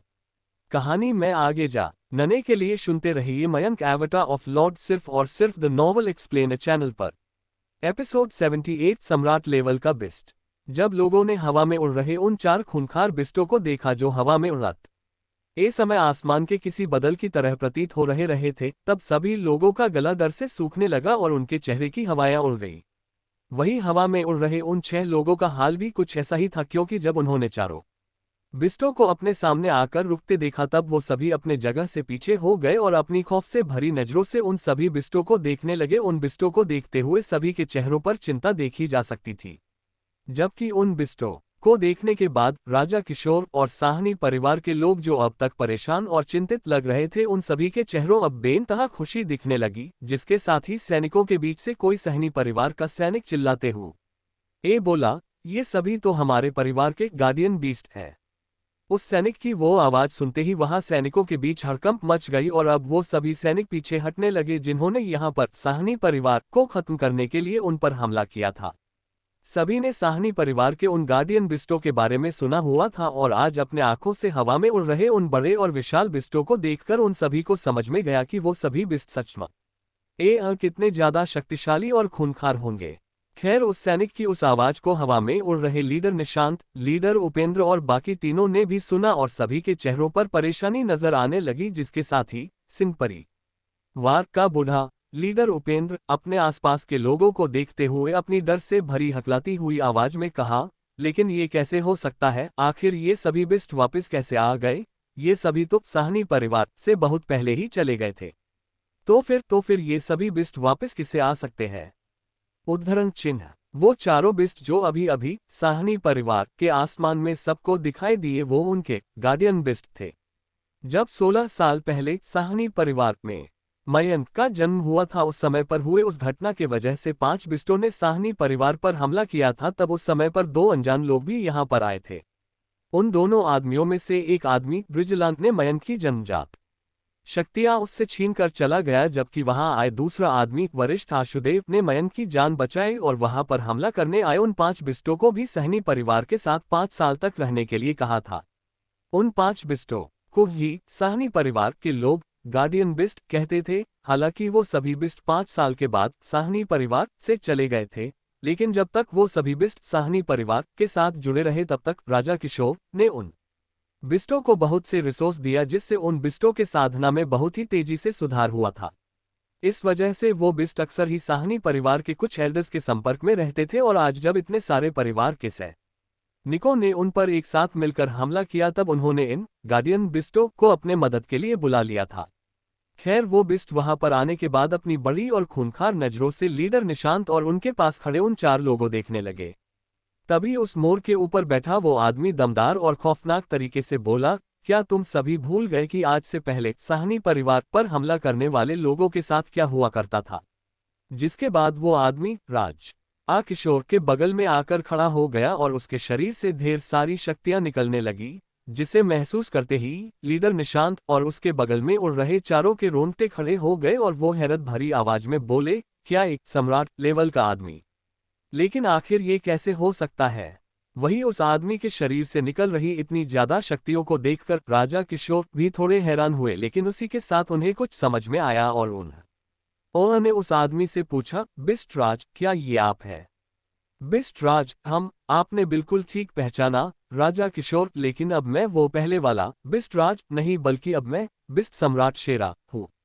उस आदमी ने राजा किशोर को हंसते हुए जवाब दिया और अपने साथ आए उन 4 बिस्टों की तरफ मुड़ते हुए उन्हें देखा। उस आदमी को अपनी तरफ मुड़ते देखकर उन चारों बिस्टों ने अपना मुंह खोलते हुए तेज दहाड़ लगाया, मानो वो सभी बिस्ट उस आदमी की बातों के लिए हाँ कर रहे हो। वो आदमी असल में उन सभी बिस्टों का लीडर शेर था, जो उन चारों के साथ 16 साल पहले साहनी परिवार पर हमला करने के लिए आया था। वो शेर अब एक सम्राट बन चुका था।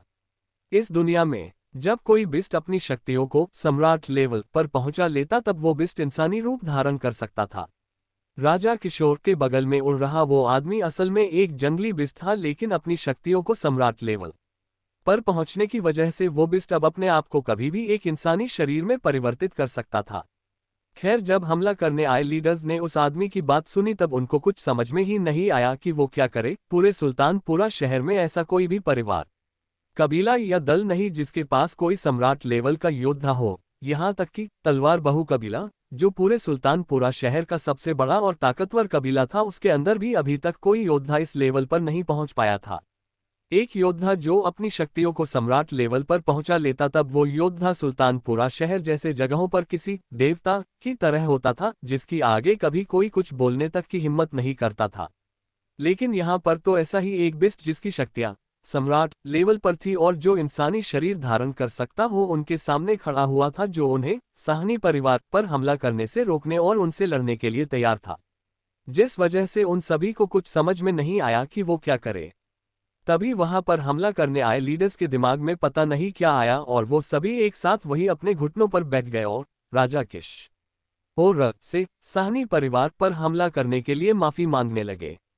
अगर उन 5 बिस्टों की शक्तियां दिव्यता लेवल पर होती, तब एक बार के लिए फिर भी लीडर निशांत और उसके साथ आए बाकी सभी उनसे लड़ने का सोच भी सकते थे।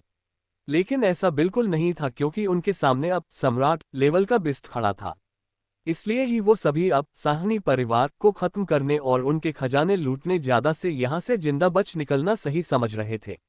इसी वजह से वो सभी अपने घुटनों पर बैठकर राजा किशोर से माफी मांगने लगे, ताकि वो उनके इस गुस्ताखी के लिए माफ कर दे। अपने लीडर्स को ऐसे अचानक से ही राजा किशोर के आगे झुकते और उनसे माफी मांगते देखकर सभी सैनिक भी अपने घुटनों पर बैठ गए। जाहिर सी बात थी, वो सभी समझ गए कि लीडर्स ने अपनी हार मान ली, जिस वजह वो सभी भी उनके सामने झुक गए थे। वही साहनी परिवार के लोगों ने जब सभी लीडर्स और सैनिकों को राजा का छोटी ईशोर के आगे झुकते देखा, तब उन सभी लोगों के चेहरों पर हैरानी दिखने लगी, जिसके अगले ही पल वो सभी खुशी के मारे बहुत ही जोर जोर से चिल्लाने लगे। वो सभी समझ गए कि हमला करने आए सभी लीडर्स ने अपनी हार मान ली तभी वो लोग राजा किशोर के आगे झुक गए थे। लेकिन साहनी परिवार के सभी लोग अभी उन लीडर्स को राजा किशोर के आगे झुककर माफी मांगते देख खुशी से चिल्ला ही रहे थे कि तभी वहां पर चारों तरफ अंधेरा होने लगा और पूरा आसमान काला हो गया। वो अंधेरा किसी बदल या फिर किसी बिस्ट की परछाई नहीं, बल्कि सब ने देखा पूरे आसमान में एक काली शक्ति फैल रही थी। वो काली शक्ति तेजी फैलते हुए देखते ही देखते पूरे आसमान में फैल गई और आसमान से आ रहे सूर्य की किरणों को पूरी तरह से रोक दिया, जिस वजह से वहां चारों तरफ रात के जैसा अंधेरा हो गया। वहां पर फैली उस काली शक्ति के वजह से हुई अंधेरे में किसी को भी कुछ साफ साफ दिखाई नहीं दे रहा था। मौसम में इस अचानक बदलाव से किसी को कुछ समझ में नहीं आया कि वहां पर ये क्या हो रहा था और पूरा आसमान अचानक से काला कैसे हो गया। यहां तक कि हवा में उड़ रहे वो 7 लोग और चारों बिस्टों को भी कुछ समझ में नहीं आया। बिस्ट सम्राट शेरा आसमान में छाए इस अचानक काली शक्ति को देखकर हैरान हुए और उस काली शक्ति को महसूस करते हुए बोले, अब आखिर ये किस प्रकार की काली शक्ति है और ये अचानक से ही यहाँ पर कैसे आ गई। बिस्ट सम्राट शेरा, जो कि अब एक सम्राट बन चुके थे, वो अपनी सम्राट लेवल की शक्तियों के बावजूद भी ये पता नहीं लगा पाए कि वो काली शक्ति आखिर क्या थी और यहाँ पर अचानक से कैसे आ गई। वहां पर छाए इस अचानक काली शक्ति को देख सभी लोग हैरान थे और कुछ समझने की कोशिश कर ही रहे थे कि तभी आसमान में एक जगह पर कुछ हलचल हुई। जब सब ने उस तरफ देखा तो सबको दिखाई दिया वहां पर बहुत ही ज्यादा शक्तियां तेजी से इकट्ठा हो रही थी। वो शक्तियां इकट्ठा होते हुए देखते ही देखते सबके नजरों के सामने विस्फोट होकर एक शक्तियों के दरवाजे में बदल गई। वो दरवाजा असम में एक पोर्टल था। उस पोर्टल के खुलते ही काले रंग के लिबादे पहने 3 लोग उस पोर्टल से बाहर आए। उन तीनों लोगों का चेहरा उनके पहने लिबादे की वजह से ढका हुआ था, जिस वजह से कोई भी उनका चेहरा नहीं देख पा रहा था। लेकिन उन तीनों आदमियों के पहने लिबादे के सीने पर इंसान के खोपड़ी का चिन्ह बना हुआ था, जो देखने में बहुत ही डरावना लग रहा था। आखिर क्या हुआ अचानक से आसमान में और क्यों हो गया वहां पर इतना अंधेरा। उस पोर्टल से बाहर आए वो 3 लोग कौन है और क्यों आए वो सभी साहनी परिवार के अंदर। क्या होगा अब आगे साहनी परिवार के साथ कहानी में आगे जानने के लिए सुनते रहिए मयंक एवेटा ऑफ लॉर्ड सिर्फ और सिर्फ द नॉवल एक्सप्लेन चैनल पर। एपिसोड 79 साहनी परिवार खतरे में। देखते ही देखते पूरा आसमान उस काली शक्ति से ढक गया और वहां चारों तरफ रात के जैसा अंधेरा होने लगा। कोई भी कुछ साफ साफ नहीं देख पा रहा था। तभी वहां पर सभी को आसमान में एक जगह पर हलचल महसूस होती है। जब सभी ने उस तरफ देखा तो उन्हें वहां पर ढेर सारी शक्तियां इकट्ठा होती दिखाई दी, जो एक दूसरे मिलते हुए विस्फोट हो गई और वहां पर एक पोर्टल नजर आने लगा। उस पोर्टल के तैयार होते ही उसके अंदर से काले रंग के लिबादे पहने 3 लोग चलकर बाहर आए। उन तीनों आदमियों का चेहरा पूरी तरह से ढका हुआ था, जिसके कारण कोई भी उन रहस्यमयी लोगों का चेहरा नहीं देख पा रहा था। लेकिन जब नीचे खड़े सैनिकों और हवा उड़ रहे सभी लीडर्स ने ध्यान लगाकर उन रहस्यमयी लोगों को देखा, तब उन्हें उनके सीने पर कंकली या खोपड़ी का चिन्ह बना हुआ दिखाई दिया, जो उनके परिवार का पहचान चिन्ह था। यहाँ पर उपस्थित किसी भी आदमी, चाहे वो हमला करने आया हो या फिर साहनी परिवार से हो, ने भी कभी किसी ऐसे परिवार, कबीले या दल के बारे में नहीं सुना था जो अपने चिन्ह के तौर पर एक कंकाल खोपड़ी का इस्तेमाल करता हो। इसलिए ही उन 3 आदमियों और उनके सीने पर लगे उस चिन्ह को देखकर किसी को कुछ पता नहीं चल पाया कि वो रहस्यमयी आदमी आखिर कौन है और वो सभी यहाँ पर क्यों आए थे। नीचे खड़े सैनिक और सभी परिवारों के लीडर्स और वहां पर साहनी परिवार की मदद करने आए वो सभी बिस्ट उन रहस्यमयी 3 आदमियों को देखकर कुछ समझने की कोशिश कर ही रहे होंगे कि तभी उस पोर्टल से बाहर आए रहस्यमयी आदमियों में से एक अपनी खराश से भरी लेकिन खौफनाक आवाज में कहता है, बहुत ज्यादा समय हो गया हमें यहाँ पर आए देखो तो सदियों पहले हमारे द्वारा मचाए उस तबाही के बावजूद भी यहाँ के लोग इतने ज्यादा शक्तिशाली हो गए हैं। हाँ हाँ हाँ, इस बार तो यहाँ पर पिछली बार से भी ज्यादा मजा आएगा। आपने बिल्कुल ठीक कहा जनाब। बैकवोट में महसूस कर सकता हूँ कि यहाँ पर इतने सारे लोगों ने अपनी शक्तियों को दिव्य बना लिया है और इनमें से एक सम्राट बनने में भी कामयाब रहा। उस लड़की ने हमें यहाँ की बिल्कुल सही खबर दिया जैसा उसने हमसे कहा था। आज यहाँ पर सच में इतने सारे परिवारों के लीडर्स एक साथ उपस्थित हैं। उस पहले आदमी की बात सुनने के बाद उसी के साथ आया दूसरा आदमी उससे कहता है। उन दोनों रहस्यमयी आदमियों की बात सुनते ही राजा किशोर और की सभी लीडर्स को वहां कुछ गड़बड़ होने की आभास हुआ, जिसके साथ उन सभी के चेहरों का रंग जो पहले ही उड़ा हुआ था उन पर अब खौफ दिखाई देना लगा। उस पोर्टल से बाहर आए उन रहस्यमयी आदमियों के शरीर से शक्तियां बिल्कुल भी बाहर नहीं निकल रही थी। इसके बावजूद वो सभी समझ गए कि वो तीनों आदमी उनसे बहुत ज्यादा शक्तिशाली है, जिस वजह से सभी लीडर्स को उन रहस्यमयी लोगों से एक अजीब सा डर लग रहा था। केवल वही नहीं बल्कि वो 4 स्टार और उनके बिस्ट सम्राट शेरा जो यहाँ पर साहनी परिवार की मदद करने के लिए और उन्हें हमलावरों से बचाने के लिए आए हुए थे, उन सभी का भी कुछ ऐसा ही हाल था। बिस्ट सम्राट शेरा वहां पर उपस्थित लोगों में सब बसे ज्यादा शक्तिशाली और ताकतवर होने के बावजूद भी उन रहस्यमयी लोगों की शक्तियों का पता नहीं लगा पा रहे थे, जिस वजह से उनके माथे पर भी सिकन देखी जा सकती थी। वही साहनी परिवार में आए उन रहस्यमयी आदमियों से दूर जंगल के बीच एक बहुत ही बड़ा उल्लू अपने पंखों को फड़फड़ाते हुए हवा उड़ रहा था, जिसके ऊपर 5 लोग खड़े होकर साहनी परिवार के आसमान में छाए उस काली शक्ति और उन 3 रहस्यमयी आदमियों को देख रहे थे। भी उनमें से एक अधेड़ उम्र का आदमी जिसकी उम्र लगभग 40 साल होगी अपने आगे खड़े उस बूढ़े आदमी की तरफ देखते हुए उनसे पूछा, वरिष्ठ अब ये लोग कौन हैं और आप इन लोगों को देखकर इतना परेशान क्यों लग रहे हैं? खुद से ऐसे अचानक से सवाल पूछे जाने पर वो बूढ़ा आदमी एक बार के लिए चौंक गया, लेकिन फिर वो खुद को सहज करते हुए धीमी आवाज में बड़बड़ाया, आखिर ये लोग यहाँ सुल्तानपुरा जैसी पिछड़ी जगह पर क्या करने के लिए आए हैं? यहाँ इस जगह पर तो दिव्य शक्तियों का ऑरा भी कुछ खास नहीं, फिर भी वो सभी यहाँ पर क्या कर रहे हैं?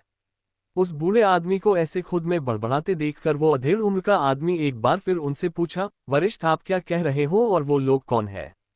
क्या आप इन लोगों को जानते हैं? हाँ बिल्कुल बैकवोट, मैं उनको जानता हूँ। तो फिर वो लोग कौन है, क्या आप हमें भी ये बात बताएंगे? लेकिन उस आदमी ने अपना सवाल पूछा ही था कि सब बड़ी ही को दिखाई दिया आसमान में उड़ रहे वो तीनों रहस्यमयी आदमी अपने जगह से कहीं गायब हो गए। अगली बार जब वो तीनों नजर आए तब वो लोग आसमान के 3 अलग अलग कोनों में पहुंच चुके थे। वो रहस्यमयी आदमी आसमान के तीनों कोनों में पहुंचने के बाद अपने हाथों को ऊपर उठाया और उससे वो तीनों आदमी अलग अलग दिशाओं में घुमाते हुए कुछ अजीबोगरीब चिन्ह बनाने लगे।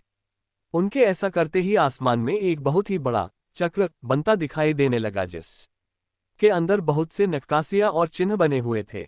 उस चक्र को तैयार करने के बाद उन तीनों आदमियों ने अपने हाथों को आगे उस चक्र की तरफ करके उसमें अपनी ढेर सारी शक्तियां भेजना शुरू कर दिया, जिस वजह से वो चक्र एक खूनी लाल रंग के साथ चमकने लगा और उसमें छोटी छोटी तलवारें बनते दिखाई देने लगी। इसके अलावा उस चक्र के बीचों बीच ऊपर की तरफ एक बड़ा सा हांडी भी तैयार होने लगा जो अपने अंदर सब कुछ सामने के लिए तैयार था। उन रहस्यमयी लोगों के द्वारा तैयार किए उस चक्र और हांडी को देखते ही दूर जंगल के बीच उड़ रहे उल्लू के ऊपर खड़े 5 लोगों की आंखें बड़ी हो गई और उनके चेहरे पर खौफ दिखाई देना लगा। जिसके साथ ही दूसरा अधेड़ उम्र का आदमी बोला, ये तो एक रैंक 2 की किलिंग फॉर्मेशन है। आखिर वो लोग करना क्या चाहते हैं? क्या वो तीनों आदमी उन सभी को मरना चाहते हैं? उद्धरण चिन्ह, वरिष्ठ क्या हम लोगों को आगे चलकर उन्हें रोकने की कोशिश करनी चाहिए? पहला अधेड़ उम्र आदमी एक बार फिर उस बूढ़े आदमी से पूछा। नहीं, हमें उन्हें रोकने और सबको बचाने से ज्यादा महत्वपूर्ण मैडम के ऑर्डर को मानना और मयंक को बचाना है, इसलिए तुम सब मुझे बताओ कि मयंक इस समय पर कहाँ है? मयंक, वो तो यहाँ। वरिष्ठ, वो दरअसल बात ऐसी है कि वरिष्ठ, हमें पिछले कई दिनों से मयंक की कोई शक्ति महसूस नहीं हो रही थी। जब हमने इसके बारे में अधिक जानकारी के लिए साहनी परिवार लोगों से पूछा तो हमें पता चला कि वो अभी यहाँ पर नहीं है।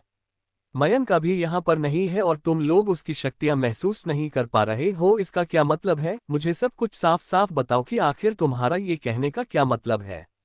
वरिष्ठ की डांट को सुनकर वो आदमी एक पल के लिए सहम गया, लेकिन फिर वो हकलाते हुए उनको समझाया, वरिष्ठ, जितना हमें पता चला उस हिसाब से मयंक अभी के समय साहनी परिवार में नहीं बल्कि कहीं दूसरी जगह पर चला गया है। कहीं दूसरी जगह पर चला गया, लेकिन कहाँ पर? लोगों से पूछने पर हमें पता चला कि मयंक अपने बॉडीगार्ड नीरज के साथ किसी सोमालिया पहाड़ी पर गया है। सोमालिया पहाड़ी का नाम सुनते ही उस बूढ़े आदमी की आंखों में एक चमक आ गई और वो अपनी उन्हीं चमकती हुई आंखों से उस आदमी को देखते हुए उससे पूछा, क्या कहा तुमने? सोमालिया पहाड़ी? ये तो वही जगह है ना जहां पर कुछ समय पहले वो खजाना निकला था जिसे हासिल करने के लिए मैडम खुद यहाँ पर आई थी। खैर, यहाँ साहनी परिवार उन रहस्यमयी आदमियों के द्वारा बनाए किलिंग फॉर्मेशन के वजह से अब जूझते हुए खत्म होने के कगार पर आ गया था। वहीं दूसरी तरफ अंडस्को, मयंक, नीरज और मनीष भी मुन्नार पहाड़ी तक जाने वाले रास्ते को आधे से अधिक तय कर लिया था। इस दौरान दरवा शहर निकलने के बाद उन तीनों ने रास्ते पर चलते हुए 3 शहरों को पार कर लिया और वो सभी चौथे शहर में पहुंचने के बहुत ही करीब थे।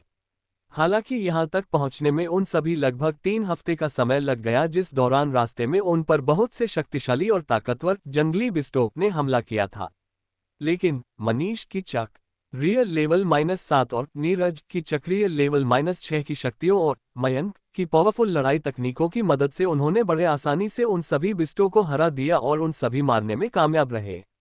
उन तीनों को ऐसे ही चलते हुए 2 हफ्ते और बीत गए, फिर जाकर वो सभी मुन्नार पहाड़ी पहुंचे। वैसे तो दरवा शहर से मुन्नार पहाड़ी तक पहुंचने में किसी के लिए 3 हफ्तों का समय बहुत ज्यादा होता, लेकिन रास्ते में बार बार बिस्टों का एक साथ हुई लड़ाई और उन लड़ाइयों में लगी चोटों की वजह से मयंक और दोनों रुकना पड़ता था। इसी कारण ही उन सभी को यहां तक पहुंचने में 5 हफ्तों का समय लग गया।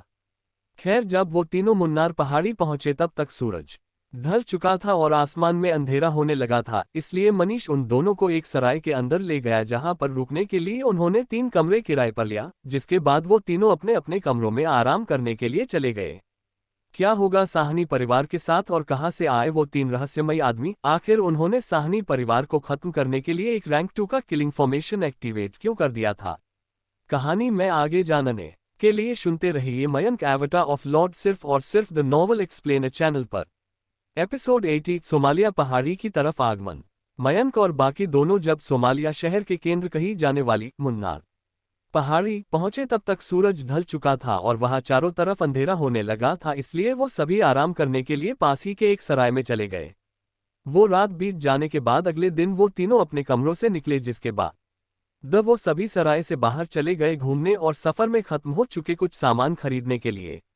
वैसे तो मुन्नार पहाड़ी का नाम सुनकर सभी को वो जगह ऐसा लगता होगा मानो वहां पर कोई बड़े बड़े पहाड़ होंगे और उन पर घना जंगल होगा, लेकिन ऐसा नहीं था। वो जगह बिल्कुल किसी समतल मैदान की तरह दिखाई पड़ता, जहां चारों तरफ बड़े घर और बिल्डिंगें बनी हुई थी। उस जगह पर चारों तरफ इंसानों को देखा जा सकता था जो अपने रोजमर्रा के कामों में लगे हुए थे। सच कहा जाए तो मुन्नार पहाड़ी बिल्कुल किसी बड़े शहर की तरह था, इसलिए लोग इस जगह को मुन्नार शहर भी कहते थे। मुन्नार शहर में चारों तरफ रास्तों पर इंसानों और बिस्टों को देखा जा सकता था। सके अलावा वहां आसमान में भी अक्सर ही उड़ने वाले बिस्ट दिखाई पड़ जाते थे। वो सभी बिस्ट असल में लोगों के द्वारा पालतू बनाए गए बिस्ट होते, जिन्हें कोई एक आदमी या फिर कोई परिवार काबू करता था। मयंक और नीरज दोनों का अभी तक का पूरा जीवन सुल्तानपुरा शहर में ही बीता था, जहां पर कोई जंगल नहीं होता और न ही वहां पर कोई जंगली जानवर या फिर बीस्ट पाए जाते, इसलिए उन्हें बिस्टों के बारे में कुछ ज्यादा नहीं पता था। उन दिनों ने बिस्टों के बारे में लोगों के मुंह से केवल कहानियां सुनी और किताबों में लिखी हुई बातें ही पढ़ा हुआ था, जिससे उन्हें लगता था कि सभी बिस्ट बहुत ही ज्यादा खूंखार और खतरनाक होते होंगे।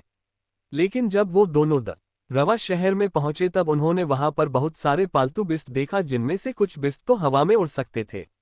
इतने सारे बिस्टों को इंसानों के बीच रहते देखकर पहले तो उन दोनों को थोड़ी हैरानी हुई थी, लेकिन अब पिछले 1 महीने से वो दोनों मनीष के साथ इतने सारे अलग अलग शहरों में गए और वहां पर उन दिनों ने बहुत सारे पालतू बिस्टों को देखा जो इंसानों के बीच बहुत ही शांत होकर रहते थे, इसलिए अब उन्हें हवा में उड़ रहे उन बिस्टों और जमीन पर रहने वाले बिस्ट को देखकर ज्यादा हैरानी नहीं हो रही थी। खैर, वो तीनों सराय से निकलने के बाद सबसे पहले तो एक अच्छे से रेस्टोरेंट में गए, जहां पर उन्होंने पेट भर खाना खाया, जिसके बाद आधा वो तीनों वहां के सबसे बड़े दवाइयों और जड़ी बूटियों की दुकान की तरफ चल दिए। सभी ताकतवर परिवार जैसे वनराज कबीला, जिंदल परिवार और मंजुल कबीला यही मुन्नार शहर में ही रहते हैं। मनीष पहले वनराज का बड़ी इलाक का एक मेंबर हुआ करता था, जिस वजह से उसका पूरा बचपन यही इस शहर में ही बीता था, जिस कारण से वो इस शहर और यहाँ के दुकानों के बारे में सब कुछ बहुत अच्छे से जानता था। खैर, वो तीनों बहुत जल्द एक बिल्डिंग के आगे आकर रुक, जिसके ऊपर एक बड़े से बोर्ड पर कुछ लिखकर लटकाया गया था, मुन्नार शहर की स्वर्ण दवाई घर। मयंक उस बोर्ड पर लिखे शब्दों को पढ़ते हुए बोला, जिसके बाद वो तीनों उस बिल्डिंग के अंदर चले गए। वैसे तो मयंक और नीरज ने अपने इस सफर पर निकलने से पहले ही बहुत सारी एनर्जी गोलियां और एनर्जी लिक्विड खरीदा था, लेकिन उन सभी का मुन्नार शहर आते हुए रास्ते में बहुत सारे बिस्ट के साथ लड़ाई हुआ, जिसमें उन सभी को बहुत सारी चोट आई थी। उन चोटों को भरने और खुद को ठीक करने के लिए उन्होंने अपनी सारी एनर्जी गोलियां और लिक्विड का इस्तेमाल कर लिया था, इसलिए वो दोनों मनीष के साथ यहाँ पर फिर से दवाई या और एनर्जी गोलियां खरीदने के लिए आए थे। मयंक और बाकी दोनों को वहां से दवाएं और एनर्जी गोलियां खरीदने में लगभग 1 घंटे का समय लग गया, जिसके बाद वो तीनों वहां से निकल गए। वहां से निकलने के बाद तीनों आगे की एक दुकान में गए, जहां से उन्होंने अपने लिए कपड़े खरीदे, क्योंकि रास्ते में हुई बिस्टों के साथ लड़ाई में उनके सारे बर्बाद हो चुके थे। ऐसे ही उन्होंने अपने कुछ और काम किए, जिसमें उन्हें शाम हो गया। शाम होने के बाद उन्होंने फिर एक बार रेस्टोरेंट जाकर अपना खाना खाया और शराब की कुछ जाम पिया, जिसके बाद वो तीनों फिर एक बार सराय में किराए पर लिए अपने कमरों के अंदर चले गए। खैर, ऐसे ही दिन खत्म होते गए और अब मयंक और बाकी दोनों यहाँ मुन्नार शहर आए। 1 हफ्ता बीत गया। दिन जैसे जैसे बीतते गए, प्राचीन खंडहर मंदिर खुलने का दिन नजदीक आता गया और आखिरकार वो समय भी आ गया जिसका इंतजार लोग इतने समय से कर रहे थे। अब छोटे ऊननार शहर का माहौल पूरी तरह से शोरगुल से भरा हुआ था। सभी परिवार अब धीरे धीरे करके अपने लोगों को सोमालिया पहाड़ी भेजने की तैयारी करने लगे, जिससे शहर में चारों तरफ अलग अलग गुट तैयार होने लगे प्राचीन खंडहर मंदिर जाने के लिए। सभी छोटे परिवार और कबीले एक साथ मिलकर अपना गुट तैयार करते, ताकि वो मंदिर के अंदर मिलने वाले बिस्टों के खतरों से एक साथ मिलकर उनका सामना कर सके। और अंत में जब वो सभी लोग छोटी ईरा से बाहर आते, तब वो लोग वहां से मिलने वाले खजाने को आपस में बांट लेते थे। मयंक, नीरज और मनीष भी अब पूरी तरह से तैयार हो गए अपने कुल देवता के उस मंदिर जाने के लिए। मयंक और नीरज दोनों ने जब से अपने परिवार का इतिहास पूर्वजों से जाना था, तब से ही उन दोनों के अंदर अपने परिवार के बारे में और भी अधिक जानने की जिज्ञासा हो गई थी। उनका परिवार, जो किसी समय पर इस दुनिया के सबसे ताकतवर परिवारों में से एक हुआ करता था, वो एकदम अचानक से ही इतना कमजोर कैसे हो गया। और उनके पूर्वज, जो उस समय के सबसे ताकतवर लोगों में से एक हुआ करते, उन्हें आखिर अपना मूल निवासी स्थान सी किंगडम को छोड़ इस पिछड़ी हुई पर क्यों आना पड़ा था। मयंक और नीरज हमेशा ही इस बात को सोचा करते थे। कुल देवता की मंदिर एक ऐसी जगह थी जहां पर साहनी परिवार के सबसे ताकतवर पूर्वजों की समाधियां दफन थी, और जिसे मयंक और नीरज के पूर्वज सी किंगडम छोड़ते समय अपने साथ लेकर आए थे। इसलिए ही उन दोनों को ऐसा लग रहा था कि उन्हें वहां से शायद अपने परिवार के ऐसे एकदम से कमजोर होने और सी किंगडम छोड़कर यहाँ इस जगह आने के कोई जानकारी हासिल हो जाए। खैर, मयंक और बाकी दोनों ने भी अपना सारा सामान तैयार किया और फिर वो तीनों सराय के अपने कमरों से बाहर निकलकर एक दिशा में जा रहे रास्ते पर अपनी नजरों को दौड़ाए, जिस पर बहुत सारे आदमियों के गुटों को आगे बढ़ते हुए देखा जा सकता था। वो सभी लोग सोमालिया पहाड़ी की तरफ बढ़ रहे थे। उन सभी आदमियों के गुटों को ऐसे आगे बढ़ते देखकर मयंक और बाकी दोनों ने एक दूसरे को देखकर अपना सिर हिलाया, जिसके बाद वो तीनों भी उन आदमियों के पीछे उस रास्ते पर चलते हुए आगे बढ़ने लगे। वो तीनों बिना रुके दिन रात आगे बढ़ते रहे और उनको मुन्नार शहर से निकले अब कुछ दिन बीत गए। रास्ते में उन्हें बहुत सारे परिवारों और कबीलों के लोग मिले, जिन के बारे में मनीष सब कुछ मयंक और नीरज को बताता गया। खैर, ऐसे ही उन तीनों को चलते हुए कुछ और दिन बीत गए, जिसके बाद उन्हें दूर जंगलों के बीच एक बहुत ही ऊंचा और विशाल पहाड़ दिखाई दिया। वो पहाड़ इतना ऊंचा था कि उसकी चोटी ऊपर बादलों तक जा रही थी। उस ऊंचे पहाड़ को देखकर मयंक और नीरज कम मुंह हैरानी से बड़े हो गए, जिसके साथ ही वो दोनों बोले, बाप रे, सच में ये पहाड़ कितना ऊंचाई तक है। इस पहाड़ की चोटियां तक ओ बादलों में छुपी हुई है। इसके साथ ही ये देखने में भी कितना ज्यादा खूबसूरत लग रहा है। मयंक और नीरज यहाँ पर आने से पहले मनीष और मुन्नार शहर के लोगों के मुंह से इस पहाड़ी की खूबसूरती के बारे में बहुत कुछ सुना था, और आज जब उन दोनों ने अपनी आंखों से आसमान को छू रहे उस पहाड़ को देखा, तब उन्हें समझ में आया कि लोग इस पहाड़ की खूबसूरती के बारे में सच ही कहते हैं। वही उस पहाड़ी को देखने के बाद मयंक और नीरज को इतना हैरान होते देखकर मनीष उन दोनों से कहता है, सोमालिया पहाड़ी की इस खूबसूरती को देखकर तुम दोनों यहाँ पर कहीं खो मत जाना, क्योंकि यहाँ पर तुम्हारी एक छोटी सी गलती भी तुम्हें मौत के घाट उतार सकती है। सोमालिया पहाड़ी किसी गुलाब के पौधे की तरह था, जिसमें खूबसूरत गुलाब के फूल खिलते हैं, लेकिन किसी गुलाब के पौधों पर खूबसूरत गुलाबों के अलावा एक और चीज लगी होती है, और वो चीज कुछ और नहीं बल्कि कांटे होते हैं।